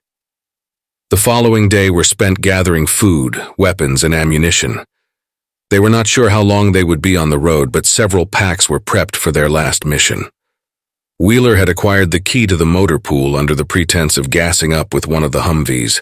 Weasel distracted Packrat long enough for Weasel to gather the items they would need. Tech had always helped in the kitchen, so it was not odd when he requested access to the pantry. One by one they acquired the supplies they would need, and by the time the sun had fallen they had all met at the motor pool. Duke and Tech loaded gear into a Humvee as Tony and Weasel plotted a course. The weather north was too harsh and there would be enemy forces to the south. They had to be careful no matter their choice, but it had to be made now. Wheeler climbed into the driver's seat as the rest took their places inside. Tony climbed into the passenger seat and pointed at a destination on the northeast coast as the vehicle roared to life.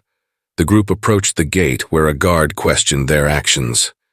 Tony leaned over and gave an excuse of having a secret mission. The guard was not convinced and radioed for confirmation. Tony simply nodded and Wheeler hit the gas, barreling through the barricade and into the night, gunfire peppering the vehicle in their retreat.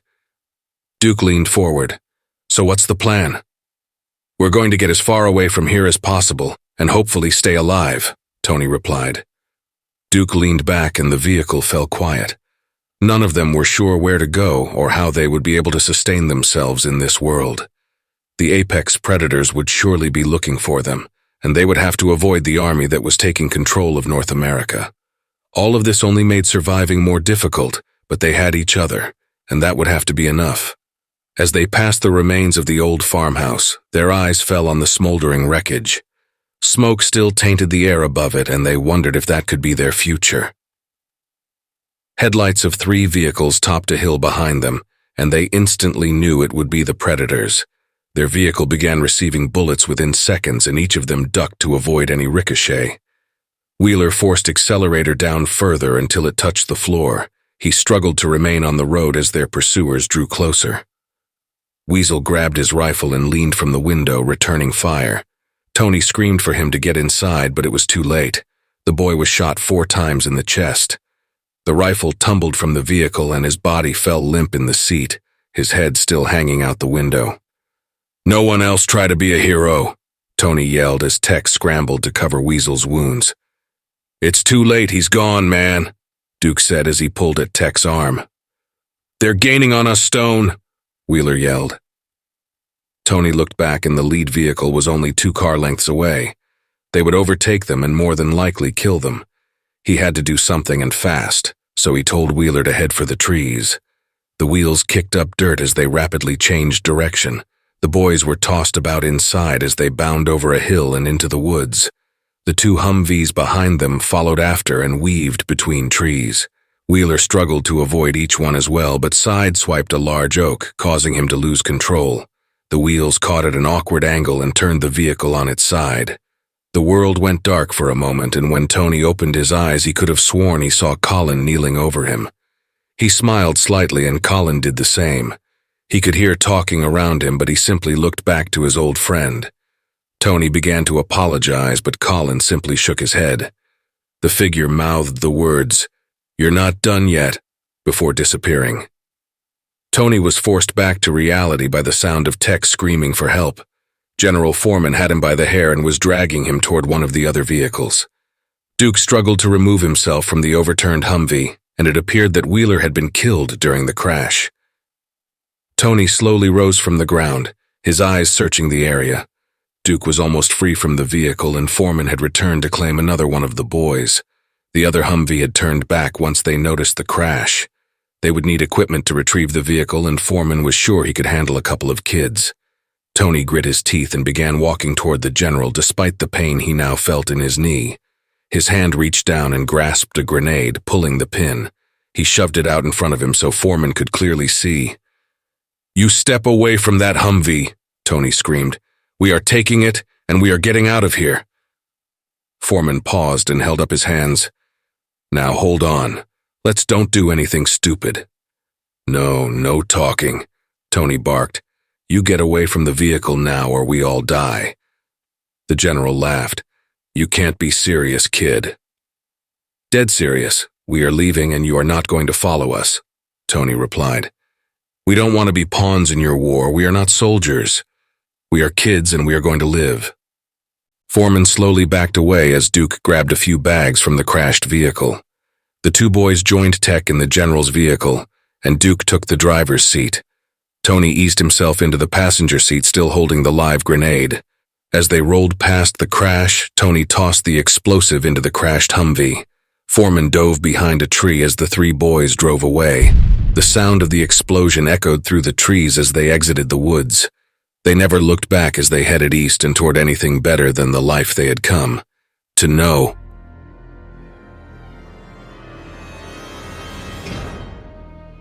Hey family, a very big thank you to Locked 334 for allowing me to narrate such an awesome tale.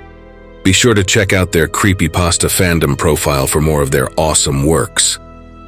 If you would like to support us and make a donation, I'd be very much appreciative. I do have PayPal and a Buy Me a Coffee account. Be sure to also check out our merch store. There are plenty of items and designs to choose from. If you enjoyed this video, then why not check out the next one? Here, on the right-hand side. You can also follow us. All my socials and all my other links are contained within the Linktree link below. Take care, everyone, and I hope you all have a wonderful and peaceful night. And don't forget, where fear is, happiness is not.